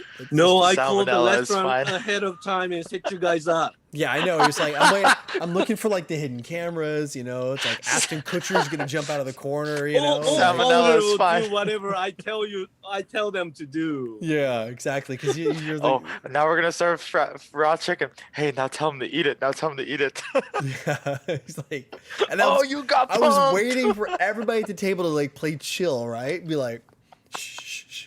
Hey, the foreigners are gonna eat it. Let's watch them do it. Like, and like we're like, okay, let's just do it. So we all we're if we're gonna get sick, we're all gonna get sick, right? We all dove in. It's quite good. And was like, we're waiting for like the joke and nothing happened. We're like, okay. And but yeah, Misaki said it was cool to eat, so we were like, all right, we ate it. And it was actually pretty clean. I mean, how you would imagine. Yeah, you cannot deal with any whatever chicken out there. I mean, it has to be a certified chicken farm, and they do it on regular checkup, all the I mean, bacterias and bugs, whatever. This is an American chicken farm where you see like Tyson pumping out like. It's not Tyson. It's not Tyson. They're It's not where all the COVID workers are there. Yeah. Yikes. No, I mean it has to be a certified chicken farm with all the proper procedures, and even though they may look law that it has to kind of swim it through how warm of the water, temperature water, kind of the whole process has to require, but practically a still law. Yeah. So. Yeah. So with that said, that is really going in raw. Yeah, I like it with the salt and sesame oil. Oh, you're right. I think you did have sesame oil. I think there was like sesame oil to dip it in as well. That is pretty good. Mm-hmm. All right, so we're done with the raw. Let's hit a little more food. There's a couple places. I'm going to go ahead and just tease these. Unagi butter, sake tasting. Let's kind of rapid fire through these because we're an hour and a half into the show at this point. I think those are the two highlights we want to hit. I'm going through the photos right now. Those are probably it. Unagi butter, you gotta show it. I think we talk about it enough that we gotta show it. Let's do it. So for those of you that know us, Mark, myself, and there's like a group of maybe like 15 of us that are in the Unagi Butter Club, maybe 15, 20? I think so. I think something like that. On the Airsoft Unagi Butter Club, I think about 15, 20 tops. I love this photo that Mark, I had a bunch of photos of it myself, but I love this photo that Mark provided because it just it literally shows the experience, the religious moment you have. Yeah, it is. It is This is the photo that's on the back of my computer. So unagi is the Japanese word for eel. So this is grilled. So what you have here is a sushi, rice, grilled eel. That on top, the white you see in the photo is actually little sticks of Japanese butter. And wrapped in a tiny little piece of seaweed. And of course, the eel's been grilled. It's not that if you live in the West and you go to like the chain Japanese or your local Japanese sushi restaurant, you're not getting that low grade, grilled conger eel or anything like that. I mean, this is like high grade eel. Yeah, this is good stuff. This is for dessert. You don't really get it's so hard to explain. You don't think why would if you don't experience it, this picture itself won't make sense. No, it doesn't. It's so true. It's so true. It's almost cult like. So if you get down to it, once you have it, you've drank the Kool-Aid, you're part of the cult, and you're literally evangelizing this food. Yeah. For the rest of your life, you're like, you need to go to Osaka and have unagi butter at this place. It's so important. Yeah. I mean, it's a religious experience. It really is. I think the best way to put it is it's like they grill the unagi, the eel, but they don't continuously dip it in the sauce, right? I think they do it maybe once or twice. Yeah. Yeah, it's lightly sauced. It's lightly sauced. And the butter, I don't think it's non-salted butter. I don't think it's salted butter. No, it's not salted. The butter is frozen. So that's how it holds the shape. And then they just brush that unagi sauce over it, and then they serve it. And the unagi is still kind of warm, a little bit kind of warm, hot. And so it is literally melting the butter in front of you as you eat it. And then by the time you put it in your mouth, you look at it and you're like, oh, that looks cool. But it's one of those things that you eat it and you're like, the butter with the unagi sauce and the unagi itself and the rice all kind of just melts in your mouth. And you're like, I don't know why. Something so simple just like has not, butter will just all over your mouth. It coats your mouth. All surface of inside of your mouth. So it is something. E-house, yeah, you're gonna have to come to Japan real soon, bro. Yeah, it's and I know like some of our buddies like My Tim. goodness. Tim has actually gone to his local sushi place and said, "Hey, I want to replicate this." And he's walked. Yeah. There's their sushi chef who's trained through it. I mean, we're not talking like low end, like going to a good one. It's just not the same. It's like Yeah. he's like, I cannot find any way to replicate this. And there in our travels, like I could if we did one on Taiwan, which I do want to do, Yeah. soon. There I are would too. certain things to eat here. I'll be able to go grab them and bring them on the show as well. Hopefully, that you just like it's impossible to replicate. You're like, how do they do this? How do they make it taste like it is? Yeah, that this restaurant became such a like known place for unagi batter, and many local restaurants tried to replicate it, and then I tried not the it same. elsewhere, Yeah. but it's not the same. It's so the same. simple. It's literally it's 3 ingredients. It's 4 ingredients. Well, 5. Yeah. Sushi rice, seaweed, Stick of butter. unagi, well, eel, butter, Yeah. and eel sauce. That's it. That's Nothing it. else. And it's impossible to replicate anywhere. So It is impossible to replicate. It is crazy. what I'll try to Like, do is I'll try to get a link to the restaurant and drop it in the when we Yeah. actually post this video Yeah. actually as a full video out on the new Yeah, channel. due to COVID, they closed down one location, but there's a 2 locations still left. Yeah. Okay. Yeah. So Okay, good. They still have 2. Okay. I was Oh, thank literally God. going to start like GoFundMe Thank God. and make sure they don't close down. Yeah. Like this is okay, so let's hit the next one real quick because I think topic number 4 is going to be a really good one for people who are listening. All right. So the next one is a very special place, sake tasting place, because I think the next one with sake tasting is going to really lead into our 4th topic. So very this is well. this is the transition to our underrated spots. So this What a photo. I had to send this one. I had So, to send this one. This is in Fushimi, Kyoto. Fushimi. Yeah. Kyoto area of Japan. Now, Kyoto's known for. A good water leads to good sake. There you go. Yeah. So, and if those of you who don't know, sake is brewed similar in a process similar to making beer. So, sake is not really made like a wine. Sake is made more like a beer when it's actually created. So Yeah. the process of it, if you never had a chance to experience, by the way, if you had a chance to experience going to a sake brewery, for those of you who live near Portland, Oregon, their Sake One is there. They do tours. It's fantastic. It gives you a chance to actually see how it's done. And I think I forget the name of the family. It's a pretty famous family that owns, the Japanese family and sake company in Japan that owns Sake One in America. And you can actually have draft sake, which is unbelievable. That's very interesting. Yeah. Yeah. It's fizzy, like a beer. But in this Like case, this let's go sparkling back to sake. the tasting here. What do we got, Masaki or Mark? I'll let you jump in since I haven't experienced So- this yet. So this is in Fushimi, and Masaki took me to this place, which, believe it or not, on the facade of this establishment, it looks like a hole in the wall.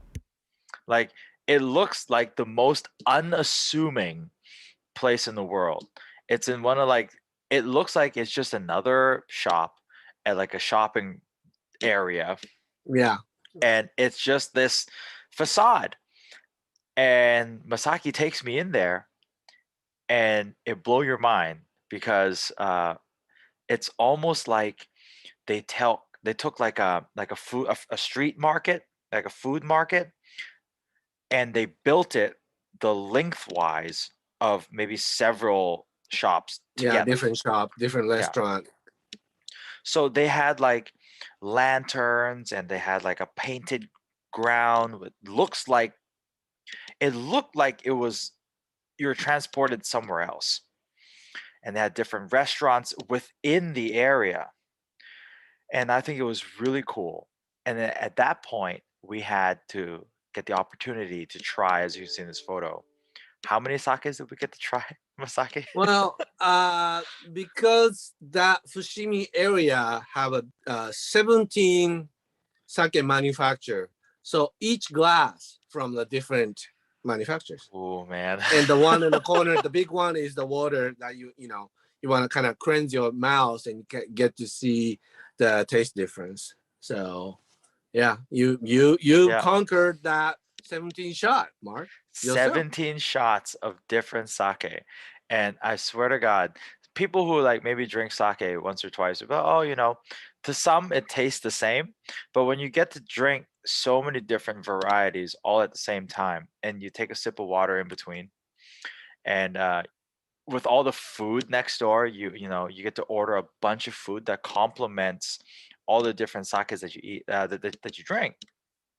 And it was definitely one hell of an experience for you guys that want to be able to sample sake or like enjoy sake. This is one of those things that you really have to go try, because it's hard. You're going to be hard pressed to find a place that's going to allow you to drink 17 different sakes in one spot at one without time. without throwing you out or Yeah, cutting you off.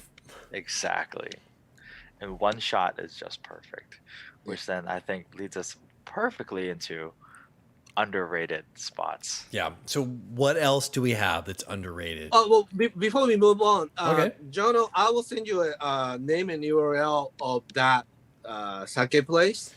I found So maybe you some can. photos, but there's nothing really good internally. I was Yeah. like doing So Google. yeah, so that you can, maybe I can leave it on the comment section or something. Okay. Yeah, do that, please. I'll add it to the comments. So for those of you who are watching, we start talking about these things. We're going to do our best to put as many of these places, actually link them below. So you can add them maybe to your Google Maps, Apple Maps. So when you do travel, you've got them. Yeah. That's right. That's right. So Underrated next places. one, underrated places. Should we do like Takashimaya, Mark? Oh, let's do it. Yeah.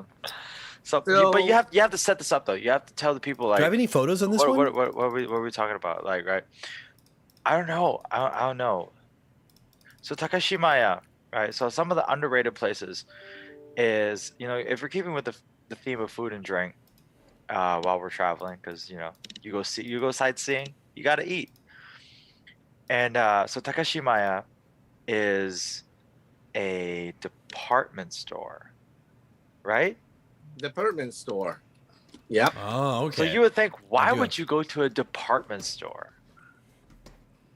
So you think in the States, at least from my experience in the States, or even like, most European countries, department store is going to be large box. You have like women's clothes, men's clothes, all these things. Yeah. So Couple floors, and that's it. couple stories and old men's clothes.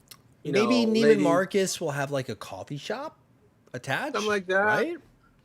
Right. And so someone like me that I grew up in Japan, the way I look at how the department store should be, then going to the States and going to the Nordstrom or Saks Fifth or wherever, and I get so disappointed that don't have these. Yes. Food. Yes. Food. That is so true. You got So like if you're with your girlfriend, your wife, if they have, you yourself have a sweet teeth, that's the place you want to be. absolutely. Yeah. It's what's so incredible about these places, you have to understand, like, just imagine the size of your department store, but then like the whole basement level, the whole Mhm. basement level is full of cooked food, like cakes and chocolate and all these it's so incredible. Like New York Deli made it like 100% super clean and nice. Yes. Oh wow, that's a meal sim patch. That was an accidental move past the photos to the meal sim stuff. It's all good. But this is incredible because like you have to understand, like, so there's certain places, right, that are very high end as well. So I remember the last time we were there in Tokyo, and somehow by some accident we got to see this beautiful department store, and then they were doing chocolate with white glove service. Like people were lining up outside like it was a Louis Vuitton. And then they'd go in there to this place that sold chocolate. And then it was like a jewelry store. They had the glass cabinets. All the servers was white glove. Oh, would you like to try, sir? Yes, awesome. Take the tongs, put it on a plate, let you try. And I was like, dude, this is just chocolate. This is crazy. This is like some kind of different level stuff. And I would, yeah, department stores, like, look at that. Look at this cake. It's amazing. That's like $38, and at one point with the exchange rate, that was about $46, the strawberry one here. So, like, you look at these cakes, right, and like these parfaits up here, like, to give you an idea. It's incredible. Yeah, this is definitely a place that Masaki would take you because I know this man has a sweet tooth. Yeah.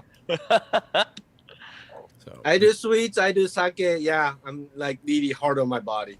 This man, he's definitely got the sweet Abusive. So my experience with this is like the first time, and living in Taiwan, we do have the same setup because we have Mitsugoshi department Yeah, stores you guys have a here, Mitsugoshi. and Yeah. we have Sogo. So we have Mitsugoshi and Sogo both. So we do have something that's like the light version of this. It's not Scaled to down. It's not to the extent of that one of those photos I showed you where it's like, if you look, No way. it just goes on for eternity. Like, Yeah. I'll open it back up here for you real quick. So here, like, you look at this photo and like see like how far in the distance this photo goes, right? When you're talking about like, and those every single section is either 1, 2, or 3 counters. So like on the right hand side, each wrap is like there's usually maybe 1 or 2 vendors on either side. Yep. Of that, and then there's 2 more on the other side. Absolutely. So you're talking about hundreds of food vendors, some of these boutique chocolates like Mark was talking about, or cakes, or savory foods, or gifts. Like, and I have to say the Masaki, one of my favorites Some of the is bento box or the chili bits. Yeah. So if you know Canada, right? Was it Canada? How do you pronounce it? Yeah. They do a premium, and it's called, what's the name of the brand there? The really high-end version that they offer. The Tanabits. The Tanabits, yeah. Yeah. Tanabits and God, brain fart. I know. They'll The have like other one, truffle flavored ones. Yeah, that you keep chugging, you know. Yeah. So they have truffle, they'll have like different flavor, like incredible, like these crazy cheese flavors, or the kane bits, which are these little, like, usually if you go to a Japanese restaurant, you get these chili bits, these little like little half moons, and they're crunchy. They're made of rice, and they've got like a spice to them and a little soy sauce flavor. But they take these things to a level that's just unbelievable. And then there's the Pocky, the baton. What's it called? Oh, the baton. No, it's not Hobby. It's the No, it's the high end of the Pocky company. the Pocky made it like 100% premium. Yeah, it's like Pocky. super high end Pocky. But here's the thing: you can only pick up the flavors at certain counters. Yeah. Yeah, It's called Baton Dior. Was it Baton yeah. Dior? Yeah, that's the name of it. Baton Dior, which sounds like Christian Dior almost. I mean, it sounds like a super high-end French brand. Yeah, so last few years, every time I go see you guys, or like, you know, going to a SHOT Show, Iwa, that someone has a booth, I kind of drop the box of it that, you know, for like in between munchies, you know? So, yeah, we usually hide those. I'm not gonna lie. Yeah. Oh, when they show up, if they do appear, you literally, like, it's every man for themselves. It is, you're gonna poach it, you're gonna steal it, you're gonna pilfer it, you're gonna put it in your pocket, you're gonna hide it under the counter. Yep. It's for the VVIP customers. I'm not gonna lie. so Mark, you hide your sparkling sake. Oh, all the time. All the Like, time. there's no doubt about that. Like, it's like when we would do the Red Wolf booth party at Iwa. At Iwa. Yeah, After the meetup, I would right? hide that in the back of the fridge, and it's only for, like, in the click, right? Jono, Chris from AMNB, Yeah, Yumi Thomas, and, keep and the pouring boys, the you know. bottle, you know. Exactly, you know, pour it for everybody, you know. It's No, not this, for this whoever just isn't for walks out. this isn't like for everybody. This is one of those special secret moments. I'm trying to get you That's guys. right. That's right. That's not we're gonna work. I was hoping to find the Patantior photo, but apparently So what are not. some other underrated spots? I think like, you know, one of the things that comes to mind, you know, even though it's so prevalent in Japan, ramen places. Yeah, just ramen became such a like worldwide phenomenon, and then Very true. you get to have it any place. But yeah, we got a wide variety. We got, funny enough, that we got ramen trend. The certain type of ramen is a becoming a thing at the moment. Right. Comes and goes. So funny, the first was it the first time, Jono, that you came in, but I couldn't go pick you up, and then was I it got the the second photo. time? That's the photo right there. When you couldn't pick me Yeah. up, you gave me like, "Hey, Jonathan, go to this restaurant right here," and I'm gonna. 'Cause it's You convenient can see my from finger where you on are. camera. Man. You're like, "This is close to where you are. This is it." And this is where I went. And That's this is still one of Skimin, the the best dipping photos kind. I Yeah, have. it's a command. It's so good. Yeah, that So, yeah, was so delicious. I was like remotely trying to send a coordinate. Like, you may find this sign, and Yeah. And of course, when I walked in here, I walked in like an idiot foreigner. I'm like, hey, hey, I'm here to get like the ramen. And they're like, oh, of course, everybody like the inside the office is like, what's going on? No, no, no. It's a small counter, right? So you yeah. walk in, it's just like a U-shaped counter. You got a couple booths on the outside. You got tables in the inside. And I'm like, huh? What's going on? Like, I'm here. There's open tables. They're like, no, no, no, go out, go out. Like, and of course, Go Gotta go outside out. and one thing in Japan is, even if one thing I've learned is, and I know Masaki will probably speak to this too, that even if someone has some English speaking skills, unless they feel proficient and have a level of expertise to it, chances are they're not going to speak to you in English. So it's the sign language. Yeah, yeah, that's very true. it's a cultural thing that unless you can do it well, unless you can do it right, you just tend to not like embarrass yourself. Right. So It's very much, yeah, it's like about a self-embarrassment. And that's something I've learned. So you kind of played the pantomime pointing. So Oh, he wow. pointed outside and said, go to this. And I'm like, what the heck is this? Now, this isn't what they have because they had less options. So in Ladies and most gentlemen, ramen, this is how you order. no, this is your order. So this is typically outside of most restaurants. In fact, you'll even see like here is like a restaurant, not the one that I went to. This one does chicken ramen. Specifically black chicken ramen, it looks like, from the kanji characters, which we kind of half make out because it's the same as Hey, Chinese. yes. actually, this picture I took tonight. Tonight, that on my way back from the office. Oh, nice.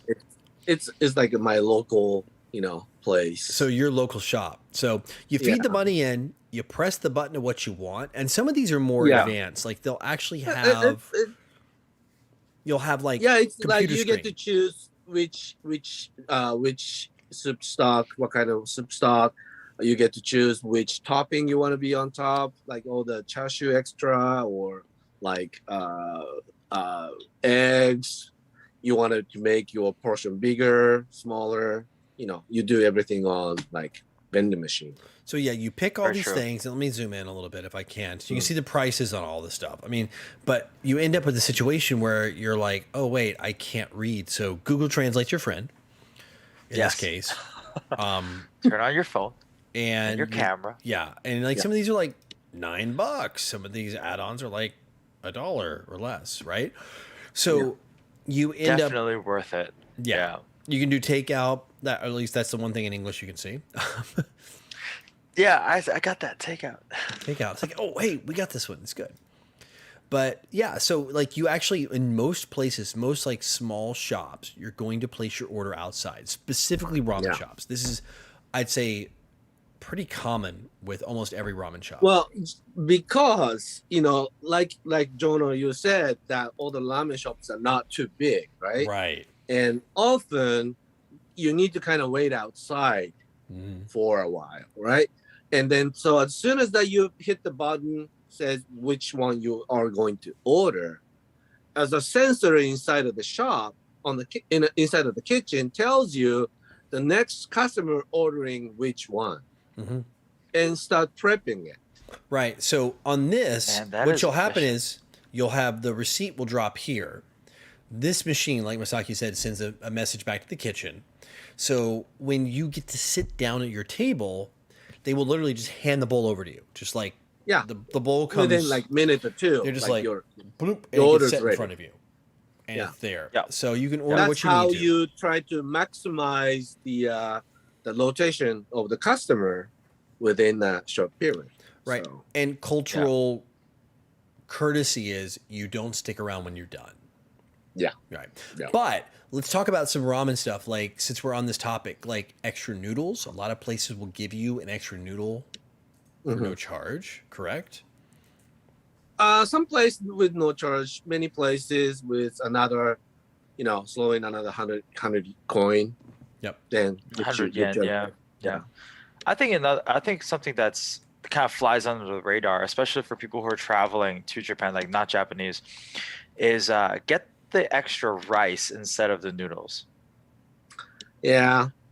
Because like you can take your broth and then put it on your rice, and then you eat it almost kind of like risotto. Yeah. And that's something I think that's a little bit underrated. Like so going to school, one of my good friends is Japanese, and then one of his favorite things to do is he would go downstairs to like a noodle shop and buy like a lao mian, like a mixed noodle, right? And so this is basically like a noodle dish, like almost like a tsukumin, and then he would eat it with his rice that his mom would pack in his bento. And then so I was always kind of amazed. Oh man, I was like, what is this? I never really kind of thought about this before until like I got there and I saw some people at the ramen shops that they would order like the noodles and like a small bowl of rice, and I was like, oh well, now it all clicked in my mind. It's actually a thing that people do over there, and it's actually really good. Highly recommended. I would definitely do it, especially if your ramen broth is very rich. Take a couple of scoops and put it in your rice, and then just let it sit for a little bit as you eat your ramen. You will not be disappointed. It's kind of a pro tip. Eating gyoza with rice. I see Nelson Lau. Oh, Nelson. Hey, yeah. That's a classic combo, yes. Yeah, gyoza is something that if you go to like Japan, especially Osaka, oh my god, the street gyoza is it's so good. It's so good. So gyoza are the long, like really kind of moon-shaped dumplings, and they've been fried. They've been pan-fried. So typically they'll add like a potato starch or something to the pan as they fry it. So it adds that extra layer of like this crispy crust to it. So it's not just crisping the actual noodle coating, but because of the potato starch, tapioca starch, or something like that, they're adding like an extra layer of crispiness to it. And it's just, sometimes they'll even stick together, like because of that added tapioca starch, and the frying oil will bubble it, give it this spider web effect. It's just amazing. Yeah. It's not the same as like a pot sticker. I think a pot sticker is like, it's got a little bit of like the skin is a little bit more doughy. That's good too, but there is something about like the gyoza that the Japanese one's thin. There's something about it. It's very good. Like people think it's the same thing. It's really not. No. Gyoza is really not. Jinjiao, right? Jinjiao. Is that how you say it in Mandarin? Yeah. Yeah. Am I pronouncing it correctly? Is my tone correct? It's a little off. You gotta ask your producer on that. I'm gonna ask my producer on that. Oh yeah. The producer, Jinjiao gyoza, fried dumplings, Jinjiao. Am I pronouncing it correctly? Okay, good. Jinjiao. Okay, good. I am right. Okay, right. Good. Okay, good. My tone is correct. So that gives you something like definitely underrated spots. You want to just like, so if you see these vending machines out front, you can kind of go Google Translate and dive in. Yeah. I mean, like, and I'm telling you, go experience these things. Use Google Maps, use, Apple Maps, whatever you have. Look at the ratings. I mean, people are going to be like, if it's got like hundreds of ratings and it's like 4+ stars, you just want to jump on this. Like, and that's what I did when I was in Tokyo. There's one place I went to. I remember Misaki. I was like, I went and going to this place and I had like soup, and I sent him a picture. He's like, "Oh man, you went there. I was gonna tell you to go there." Like it was like a ramen place they had. I forget. It wasn't like tomato ramen. It was something Yeah, else. Power of Internet. Yep, Power of the Yeah, the Internet. tomato ramen. Yeah. Yeah, I think it was a tomato ramen place. So, but yeah, it gives you an opportunity to go experience, and don't be afraid to explore, especially in Japan. The country is incredibly safe. You got to do it. You gotta do it. Yeah, fairly safe. Yeah. People are nice. They're maybe a little bit shy, but I've never met someone in Japan that has like didn't want to help in any way, shape, or form. Don't worry, we won't give you a middle finger. No, No. we don't do Thank that. you, Jesus. So let's see what else. All right. Masaki, What else we did we You know, mention? I think a very like as kind of like a honorable mention, an underrated place are those bento places you get on the Shinkansen, like on the train. Oh, Ikiban, Yeah. while you're, taking the train ride.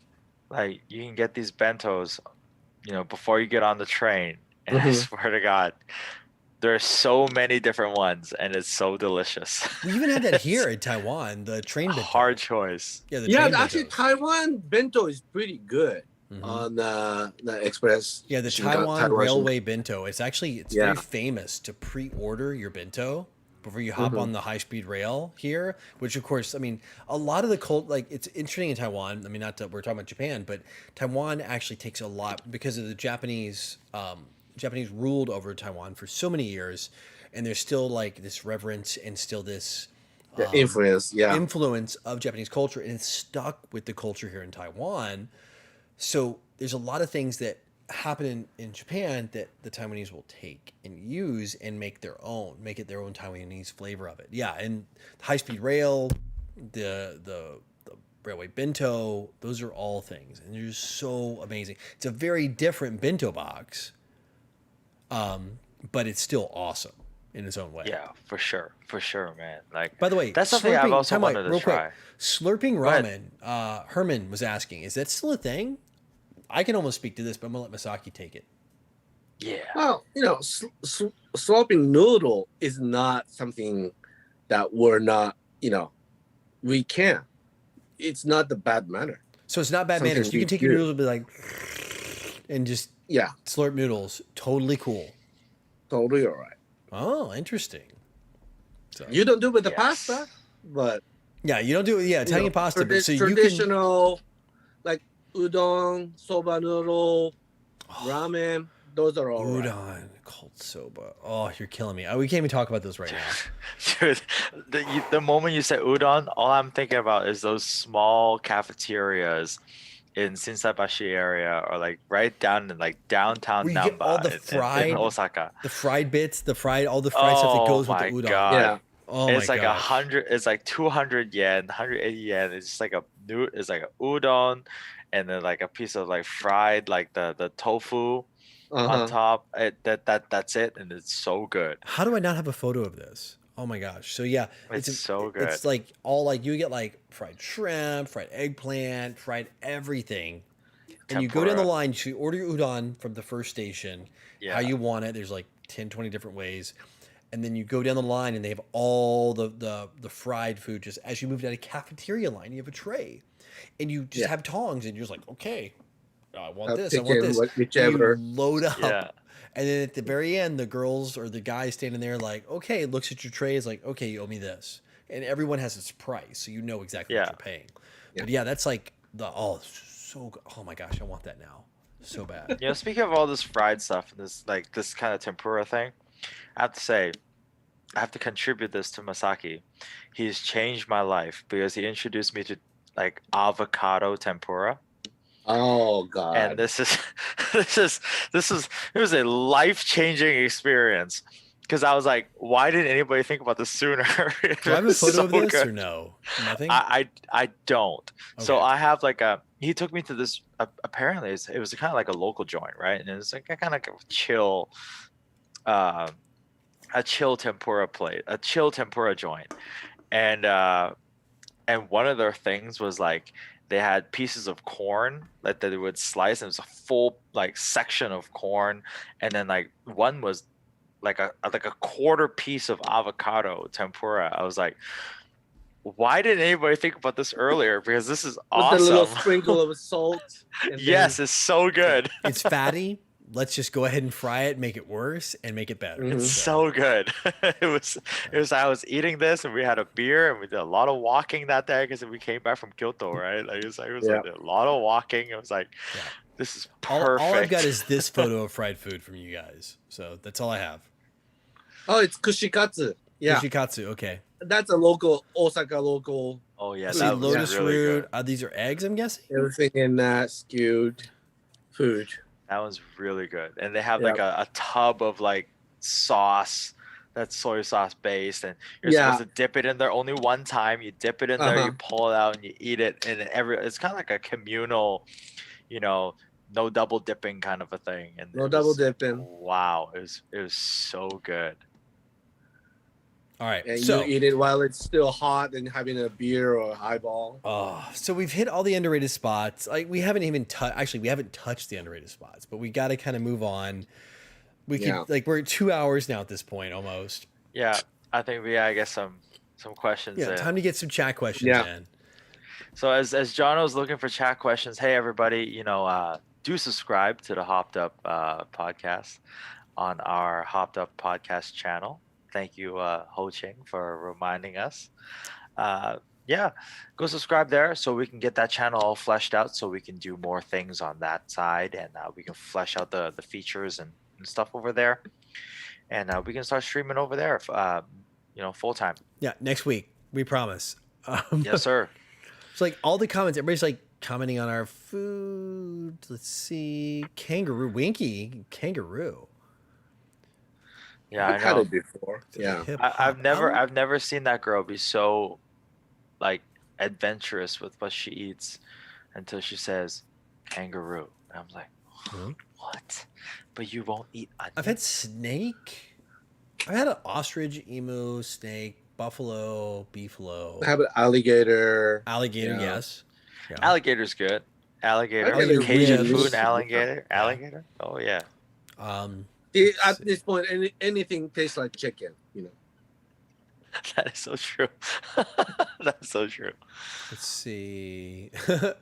Yop Larson says onsen equals naked old men. For earlier. I mean, you're not wrong. That's pretty true. Although, Oh, wait. although, Go I ahead. recommend going I've been to one place in Hakone. If you can Google it, Yunesan is the onsen theme park.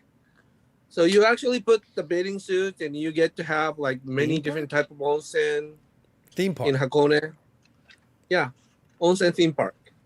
It's warm. Wait, interesante. It's been sitting here the whole show. All It's right, warm. man. Come on. It's warm. Come on, That's do it. right. We're it. into the questions now. Now you got to drink it. I made a promise. Like my producer's over here, like, do it. Do it. Oh, it smells. Okay, it smells like cooked asparagus. So when you actually Okay. cook, like let's say you're gonna steam asparagus, it's not terrible smelling. I'll give it a 3.5 out of 10. All right. Okay. Not terrible.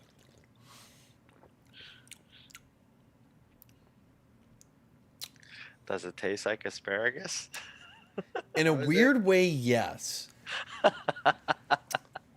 Okay, it's sweet. Actually, very sweet. Surprisingly sweet. What's that?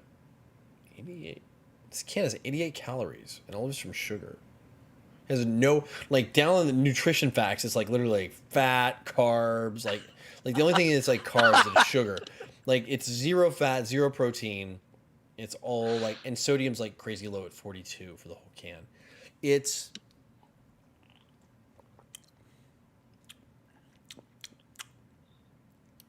not bad. Like a lot less bad than I expected. It's like somebody took asparagus and added like 10% asparagus flavor and then put a lot of sugar on top of it. I see. I was expecting like the look, and it's like, will I buy it again? No. Okay, all right. To be There you really go. honest, That's all we needed That's to the know. verdict. let me give you the That's best. the verdict. Let me give you the best description I could possibly give of this. It's like drinking sweetened stale cardboard. Gross. Oh God. With like a hint of asparagus flavor. Wow, like your producer really put you up for this one. Yeah. So I'm gonna leave this for my producer to drink. Right over there. Feel free to go grab it. I'm done. Ah, yes. Hey, You've Herman, done it. don't knock it. Pocari Sweat is good, okay? Pocari It sounds Sweat is good. disgusting, but it is good, okay? I know it doesn't sound entirely appetizing, but don't knock it. It's pretty good. Yeah, it's Bacardi good Sweat- for the hangover. It's good for the when you have a high fever. I keep It's him Gatorade. It's Yeah. It's non-flavored Gatorade. That's why I Yeah. think it I is. It's always just- keep him at home in case I got high fever. You know. and you can buy it. What's cool about Bacardi, you can get it in powdered form. You can get it prepared in like bottles or cans. Bottles Sure. or can. Or You know what? I actually do miss those. You speaking of high fever and hangovers. You know, Masaki. Every time when how we do go, like wait time out. really drink- How do you miss when you say speaking of things I miss and you start with high fever and hangovers? Like what? Yeah, I want exactly. to know So where I'm this is getting going to now. it. I'm getting to it. I'm All getting right, to it. please. So see, Masaki, every time when we go like before, like the man knows, he's like, "Hey, we're gonna be doing some drinking tonight. Like we're gonna be drinking," and he would take out these senzu beans. Like for those of you who like watch Dragon Ball, there are Yeah. these beans that's supposed to help you with like your liver, right? Yeah. And I swear to God, at first I was like, man, this has got to be some old wives' tales or something. Like this cannot be real. I'm like, okay, you're my bro. I trust you. I take it, and I swear it really does help. It didn't make me feel as bad the next day. I didn't feel like I was gonna like bash my head against the wall because I was hungover. It really helps inducing the your liver's function of changing alcohol into water. The whole thing. Yeah, So, it really does. It was surprisingly good. So yes, Yeah. sensu beans. It is Yeah. what it is. We call them sensu beans. They're actually called something different. They're Pepperizze. Heparice. Okay, it's EX. I always Yeah. call it like EX something or other. I forget what it was Yeah. on the packaging. They're little brown pills, and there's like different power levels. You can find them in every convenience store, drugstores, everywhere, and they're basically like an enzyme that helps with liver function and Yeah. supposedly metabolizing alcohol is how it works. So I'm being told I'm getting old. So, Yeah, it's the that's what it TLDR. is. Yeah, I know. So Herman said 100 plus is better than Bacardi Sweat. Really, 100 Really? plus. What's That's what 100 Herman plus? says. What is 100 I think plus? I had that when I was in like Singapore, Malaysia. So, It's the one with like it's the 100 and then the two circles are different colors and they're kind of intertwined like that. Who doesn't like Pocari Sweat, Yeah, even though it's there's the Pocari Sweat. Korean version? yeah, it's the Korean version. Yeah, it's all in Korea. I grabbed a photo that had like every size and option. So, It's all good. no. It It's still all good. tastes good. Yeah. It's like unflavored Gatorade, or it has like a generic flavored Gatorade, I guess. Yeah, I guess that flavor would be the description. one. Like the white flavored Gatorade. Yeah, like polarized, I guess. Yeah. Let's see what else. 100 plus better. Mark's just getting old. Car Sweat is good. Yeah. Let's see. Oh, speaking of getting old, Oh wow. What segue is this? I just got old. You just Today's got my old? birthday. Oh, Oh! wait. Today's your birthday? Yeah, the 13th. Today's Happy your freaking birthday! Here, freaking heck! it's You're on already the past show and it's your midnight, birthday. It's perfect. It just happened. Well, happy 37th. We appreciate it. Wow. Not, yeah, don't I wish? Yeah, I know. Yeah. we've kind of got Happy birthday, Masaki. yeah, man. Like seriously, I had no idea it was your freaking birthday Wow. today. Yeah, well, today, 13th of July. So So please, Yeah. if you're in chat, those of you watching right now, please drop a happy birthday, Masaki. Yes. Happy birthday, Just Masaki in chat. HBD, like throw it in chat, please, right now if you can. thank you. Right. Hey, so I see. Okay, so BioShut. This one's for me. When we were moving offices from Red Wolf, did I find anything cool and rare hiding? Yes, I did. We did find a lot of very interesting things. Surprisingly, we found a lot of 8mm stuff. So what revolvers and Marushin? such. I think some of the old ones, like the old ones, are the weird color boxes and stuff like that. Yeah. Any of the old 8mm shotguns? Oh my god. No, but all just the but like Oh. all the ones we got were like the old like 8mm revolvers. All the So, revolvers, bigger. yeah. Yeah. But Interesting. you've never been Craziness. shot till you've been like point blank going into a room with an 8mm BB. Yeah. Like You get popped with an 8mm, you're like, I'm done. you're like, I'm out. Legit. I'm You're done. I'm calling done. your hit. I'm you're moving on. finished. I'm done for the night. That's- You just unload. For those of us who just all of a sudden everybody here just transitioned from a food channel to a airsoft show. All three of us are in the airsoft industry. Yeah. But 8mm is like something I guess it does date you like quite significantly. Yeah, I think a few 8mm pistols running around Lilac's L&D office. The one I saw was a Bren 10. Bryn 10. Wow. Yeah, the Sony Crockett gun What? My was on the goodness. 8mm. That's crazy. So Let's see. Move, remote, move. What else? There's something I saw earlier. Hungry. yeah, Oh yeah, here we go. It's, Win/Men writes, he was writing in like said, how much is eating out in Taiwan for fast food and for sit down restaurants? I'd say the food here is pretty affordable. Like most of what I'll like, if I'm gonna go and get local stuff, like I'm gonna hit a night market, I'm gonna hit like a local, like just a food spot, like grab and go, or like a just sit down place. It's roughly 120, 130, 150 NT. So you're looking at, I don't know, exchange rates have shifted a little bit. $5 US. You know, for like a full on all out meal. You can go super budget, like breakfast, it's like $1. You know, like you're gonna get like normal food like for $1 for breakfast, like and pretty substantial, like $2 like will get you like at the traditional places. You go to McDonald's, you go to a place like that, you're gonna pay close to Western prices. I mean, McDonald's is pretty parallel, same with Starbucks for food here. But if you go local food, it's pretty affordable. Masaki, you come here a lot. yeah. I like that pepper bun. No, yeah. Yeah, that's pretty cheap. You know, Yep. cheap eat out. Yeah, I tend to try. I mean, especially like night market food. You know, something that that I cannot get enough of. Yeah. So, What's your favorite night market food? I know we're talking about Japan, but let's just parallel since we brought up Taiwan. no, actually, I just said it's the pepper buns. No, so that- you do like the pepper pot, like what's that? Yeah. Like the ancestor pepper pot, the ones that stick to the inside of the when they cook them. stick it on the They like on the have like a grill. lid and they stick them inside the thing. Hujiaobing. Hujiaobing. Yeah, So- yeah. Yeah, That that's has the to Chinese have. name. Yeah, So hujiaobing. I gotta have. What do you call like the fried stuff? Like where you go in, you can order like the fried chicken, the fried like all the different things. What suji? Senshuji. Okay, senshuji. Yeah, that's kind of my go-to. But we're There's talking. so much good food though at Taiwan night markets as well though. That's another episode that we got. That's a whole. Yeah, We'll do Taiwan because Masaki will maybe have to have you back on for that one because you travel here extensively for work, your day job, and also Yeah. for fun. I know you've traveled here just to watch Marvel films. Yeah, because so many films are, like sometimes few months, later here in Japan. So yeah, I fly in.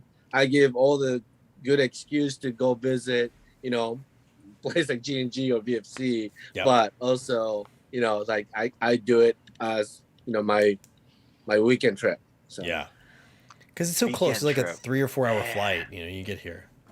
Yeah. All right. To be honest, this isn't half bad. I'm still drinking it. Oh no, it's Don't growing judge. on you. I'm not gonna probably order it again, but I'm still dying about the pinup girl. Like this looks like something like It's unexpected. I'm gonna tell you right now, whoever designed this can has long since passed this world, has gone on to the great beyond. Considering the art style, this is like absolutely like 1950s It's a pinup. classic. It is a classic. You know, the guy likes, that's his taste. It might even be that old, actually. No, it's not. Yeah, live stream from a night market. Yeah, I mean that's something definitely we'll do when we're good to fly again. When they open again too. Right now, night markets are still closed here. Oh, look at Tsubaka with the sweet potato balls. Like fried little mini donuts that are sweet potato based. Those are good. Those are good. Yeah, I don't know. Like the sweet potato balls are good, but like the coagulated duck's blood was also pretty good. What's that? The yashe. Yashe. Yeah, Yashe. that was pretty good. That's actually good. like, it sounds hella gross, but it's really good. All right. Also, like the sausage. The sausage. Yeah, Tony's sausage is like super good. It's like its own special thing. It's kind of like sweet and savory. Alan! But on that, Alan gets in here. So on that, Masaki, before we like kind of wrap this thing up, Yeah. the thing in Japan, since we're gonna bring it back to Japan, so we got like on a little Taiwan sidebar there. The thing in Japan that like most foreigners might want to try, but may find quite difficult for their palate. Like maybe things like most people like they want to try it, but it's like, oh, that looks really gross, or like they may not enjoy it. What would you say like as top of the list, or a couple things that you would recommend like in Japanese food? I used to say something like natto. Natto, yeah. Yeah, but since all like good source of protein, people start eating like tofu, everything, and like people eat like not Japanese, but it like tempeh. Yeah. So it became a like fermented soybean. All of a sudden, doesn't seem too out of something. So Doesn't sound too unusual. you have him, right? Yep. Yeah. I've had it. You yeah. So gosh, It's like I mean, sticky fermented. Like the thing is, these beans are fermented, right? So when you pull them apart, they've got like this like stringiness, very much like if you open up an okra. The inside of an okra has like the stringiness, but it's like firm. It's got a fermented taste to it, so it's very pungent. But like the beans are on there, and it's like got that like that stringiness as you pull it apart. Yeah, very similar to like I said okra. No, I think yeah, I can explain things, but as a foreign nationals, what you thought it's gonna be tough to encounter, but like you end up enjoying. What is it? That's a good question. There's That's a so good much question. that I ended up enjoying. When we went to that izakaya place, there was this appetizer thing. It was this, I don't know what's called in Japanese, but it was that fermented fish guts, It sounds so gross. Yeah. But it's really good, especially eat it with some of the spring onions and the chives. And it's got this very salty, kind of fishy, tastes like the ocean kind of flavor to it. Again, then on paper, it sounds like, you're eating fermented fish guts, bruh. It's really good. And the Japanese name is called shuto, which in the Chinese kanji, it's shu is the sake, the liquor. Yeah. To it's steel. So like as long as you have this, that you end up stealing sake, that you just keep drinking, keep eating them. Shuto is so in the kanji like is usually like literally stealing like to steal sake. Steal like sake. You need to steal sake in order to keep having this and sake combo. So usually, like what Mark described, usually either a tuna or a bonito gut. and then you kind of fermented it. I know Wow. it's like who the hell you know I know who want to does this, have but something like it's so that, but delicious. it really is good. For Not a me, whole lot. Not a whole lot. I don't know what mine would be. I like it's like for food. I don't know if I can name anything. I would say it's probably the chicken. The raw chicken was probably one of those surprising Mm-hmm. things for me. So maybe that. I don't know. Or like, I love the breakfast buffets. I mean, I had to say like one thing I haven't talked Oh, about so the good. breakfast buffets at like hotels. Oh my goodness, they are so amazing. Like all the fish, Yeah. but like Yes. something I was surprised I would think I would definitely probably say the raw chicken was like my big surprise. Going back to your hotel buffet thing, like guys, it kind of goes back to our first topic, your first timer. You go to Japan, when you go to hit up the hotel buffet, let me be honest with you, a lot of the Western selections are fantastic. They're the pancakes are beautiful, the waffles are amazing, the eggs are Oh, the extremely souffle well done. pancakes. Yeah, the souffle, everything is so beautifully done. And you're just going to be automatically going to be drawn to that because it's something that you're kind of used to seeing, right? But I would really just, highly recommend you guys go get a bowl of rice, get some of the grilled salmon or the aji or the mackerel and some of the other, more traditional things. mentaiko. Yeah, mentaiko, sometimes you have like the salmon roe if you're lucky, Yeah. maybe some you have the minced toro, the scraped toro, Uh-huh. uh, you know, a lot of that. Give that a try. I think it's lighter. You don't feel so heavy after you eat it, and it's really flavorful. You'd be surprised having a bowl of rice and a piece of grilled fish for breakfast, Oh, and and the raw miso egg soup thing, like and cracking the the egg raw egg. over Yeah, the Yeah. yeah. rice. You know who really likes netto with the raw egg? Who? Tim. Tim does. I should see Tim do Tim. that. Tim's got a pretty refined palate. So Tim. David Yeah. Kang, I saw he's like Taiwanese here. I came in expecting to hear about Airsoft, but turned out to be Asian food.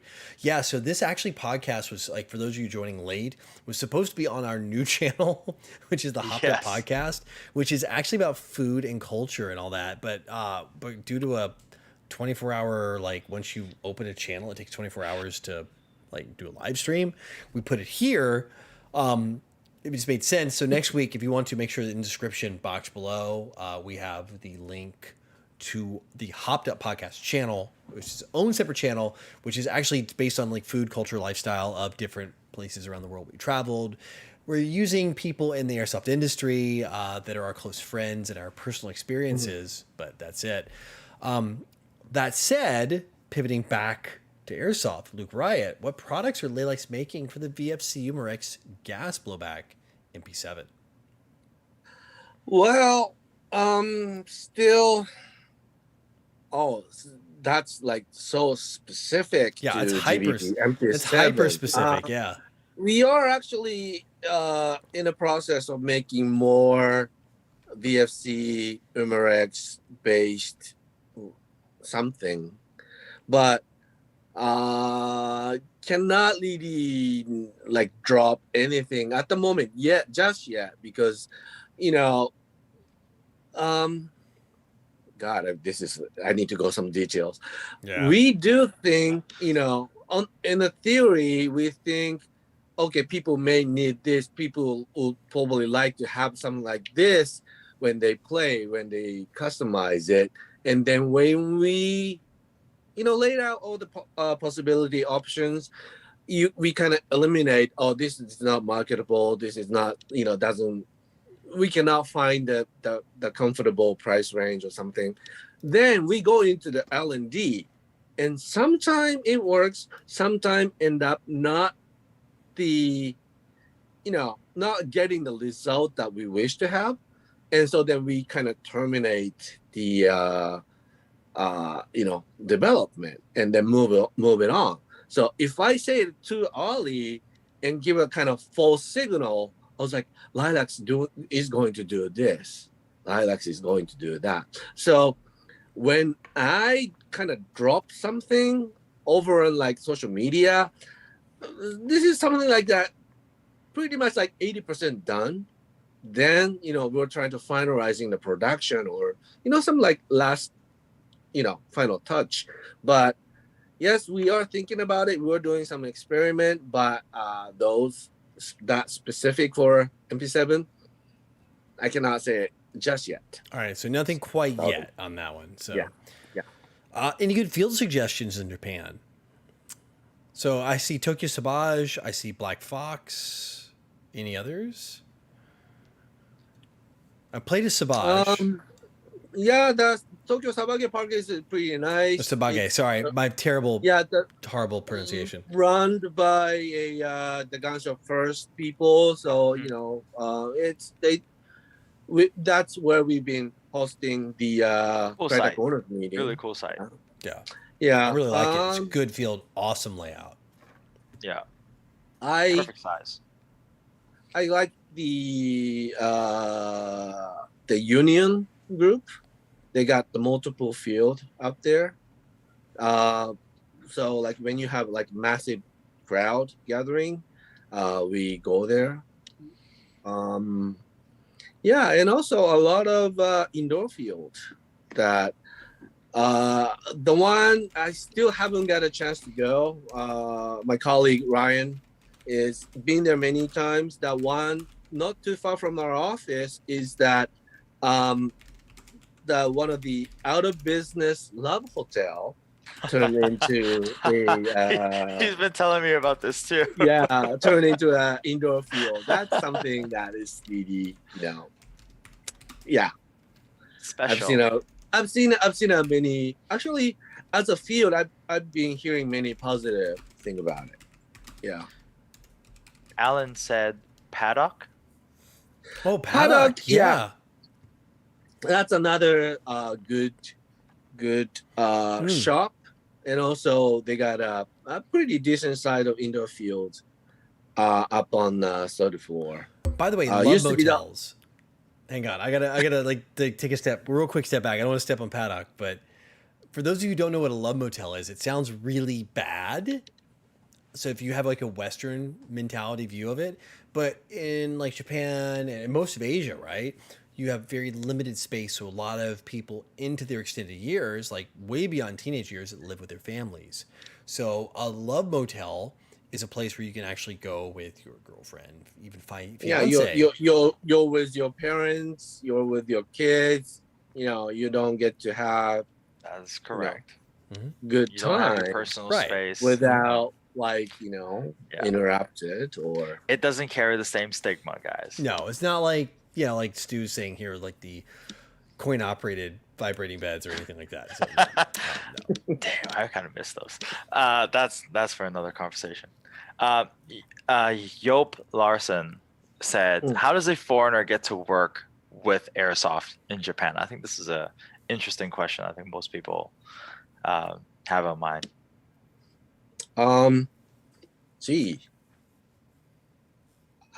It's not many company are. I'm not saying welcoming, but simply they don't have experience of having a foreign nationals working for a Japanese airsoft company.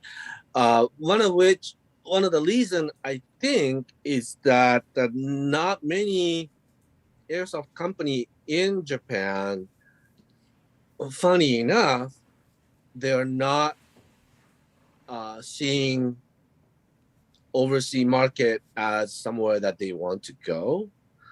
Let's say, for example, that we have been, forced to play with pistol with a plastic slide. We're not being able to produce anything with a metal slide, which, most of the outside world are, playing, enjoying with it.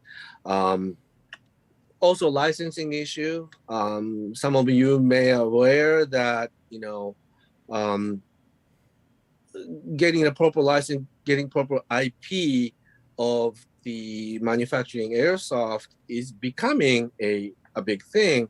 But years and years ago that we had the lawsuit from Beretta that Japanese manufacturers mimicking, copying their likewise, and the likeness, and the Japanese court ruled that out, saying that by making a toy gun is not going to interfere or interfere doing those, this case Beretta, doing business in Japan because they don't get to sell firearms in Japan.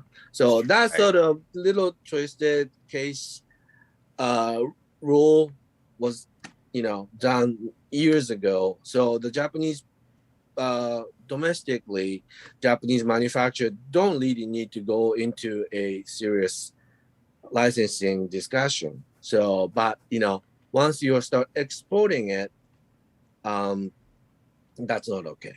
Yeah. So yeah, you're right. So, and this may sound funny because someone like Mark, you're from Red Wolf, and you're selling Japanese airsoft gun to all over the world, but technically, those manufacturers themselves are not sending it out, right? Yeah. So they can't. So it's a little complicated. This whole topic can go, not this hop out. Maybe Jonathan can do something. This is more of an Airsoftology question. This is Airsoftology question. Yeah, for real. So. But yeah, so that's pretty good. I think we kind of hit everything up here, and we've been going for 2.5 hours. Oh, but wow. But by the way, although Lilacs has been hiring foreign nationals. Yes, I think you're the only company in Japan that I'm aware of that has a decent amount of foreign nationals on their payroll. Yeah, we got American, we got Chinese, we got Taiwanese, we got Hong Kongese. Yeah. Yeah. So you've got a pretty good mix of foreign nationals, because Lilacs is one of the few companies that does focus on markets outside of Japan, and I think that's really, with the exception of companies like Sony, and like I'd say typically the larger electronics manufacturers like Sony, Panasonic, and those, and the car manufacturers in Japan that have been focusing outside of Japan for quite a while. Short of the big names you think of, most Japanese companies focus internal. I mean, the country's large enough to support a very sizable company and keep them running. There's only a handful that do look outside. So I think that's just from a foreigner's perspective looking in. But in the airsoft industry, as far as I know, you're the only one that does look outside. I think so too. Yeah. And that's the reason, probably because your growth. It's the reason because we're going to toot your own horn now. We're going to toot your horn for you while you're distributing brands like BCM, you're distributing brands like SIG, you're distributing, some major Crytek, some major names. Well, yeah, I think that's another, major event happening in our company, that the moment that we, start talking about Crytek distribution with Chris USA, and that back to that licensing issue. The firearms manufacturers, airsoft gun, we get to touch, we get to distribute, and that's something that the Japanese other companies never thought of doing. So and Herman even says fishing products. Oh, yeah, we man. do have a variety of fishing products under your dress line. By the way, if you didn't know, Lilacs has a fishing line under the name called Dress. Yeah, they make fishing stuff and it's too. even IT. They even had Neon Genesis Evangelion. Evangelion, Evangelion stuff. One Piece. That's right. You did One Piece stuff. Yeah. Fishing, then recently the Yurukan. Yeah. Oh, Yurukan. Those. Yeah, and back before I joined was doing the Ultraman fish grips. Oh, you did Ultraman fish. Oh, that's like old school Ultraman stuff. Yeah, so the old school. I think One Piece is like the perfect tie-in when you're talking about. It is. It really is. It takes place in a ocean, pirate. So on that, I think we've kind of wrapped everything up. We're a little over 2.5 hours here. What a crazy good show. What an amazing show. It was so awesome. By the It was way, so thanks much fun for just to hang the out. all the happy birthday comment. Thank you. Yeah, man. Thank Happy you. birthday. Seriously. Yeah. It sucks that, we can't travel because I know. I'm pretty sure, we both love to spend your birthday with you over there Yeah. if we could. Yeah. Get on a plane Yep. like yesterday. Yeah. Yeah. We could have done it all Yeah. together in the same room, like done this show. Uh-huh. So, but next year, we'll do it. We'll make it happen. Yeah. We'll make it Yeah. happen. We'll make it up to you, Masaki. Not only Misaki though, but thank for all of you that joined throughout this show. you. I mean, we've had at peak 40 people on, which is pretty impressive for a live stream. I mean, that's like live stream numbers are Yeah. like, that's great for concurrent viewers. We've had almost 2,000 playbacks already, which is pretty wild. Yeah. So yeah, this is pretty good. I'm really happy. I want to say again a huge thank you to Misaki coming on board, representing Anytime. his culture, the food, and also a little sprinkling of Lilacs is the company he works for. Yeah. And then, of course, Mark and I are here every single week. If you have a Yes, sir. country, That's right. if you have a food, a culture, or something you want us to cover, let us know. Like Mark's been saying throughout the show, make sure to go to the description box, sub over on our HoppedUp podcast channel. We will be next week for sure over there, barring no crazy technical difficulties. We had to make a change. this week. Fingers crossed. I'm gonna knock on wood right now. Yeah, right. So, but yeah, we're gonna be on there too. So, yeah, I mean, I'm super happy with how this turned out, and I love having you on as our inaugural guest, Misaki. That Yeah. was the icing on the cake. Oh, Couldn't- thanks for the invite. Couldn't think of a better person to have on here as number one. Exactly. So, Yeah, it'd be perfect. I mean, there's so many more topics that we could talk about in Japan.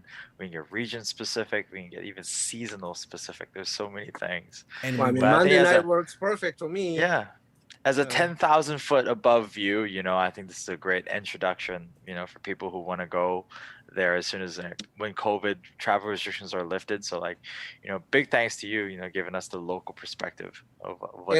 and the- also, I want to mention, those who expecting more of the airsoft topic. Yeah, we are actually, after this whole COVID mess, thinking about organizing international game event in Japan. oh, There it okay. is. So- You heard it here first. So yeah, We'll keep you well, posted. Trust me. Between Mark on We'll make it happen. his company's channel and of course Airsoftology, we'll keep you posted on that one. Yeah. You Wow, heard it here first. big news. Yeah. Right. Awesome. So, all right. Well, from here in Taipei, Taiwan, And from I'll here, say Hong thanks Kong, for joining. Yeah, Mark and Misaki. From Osaka, Japan. Good night.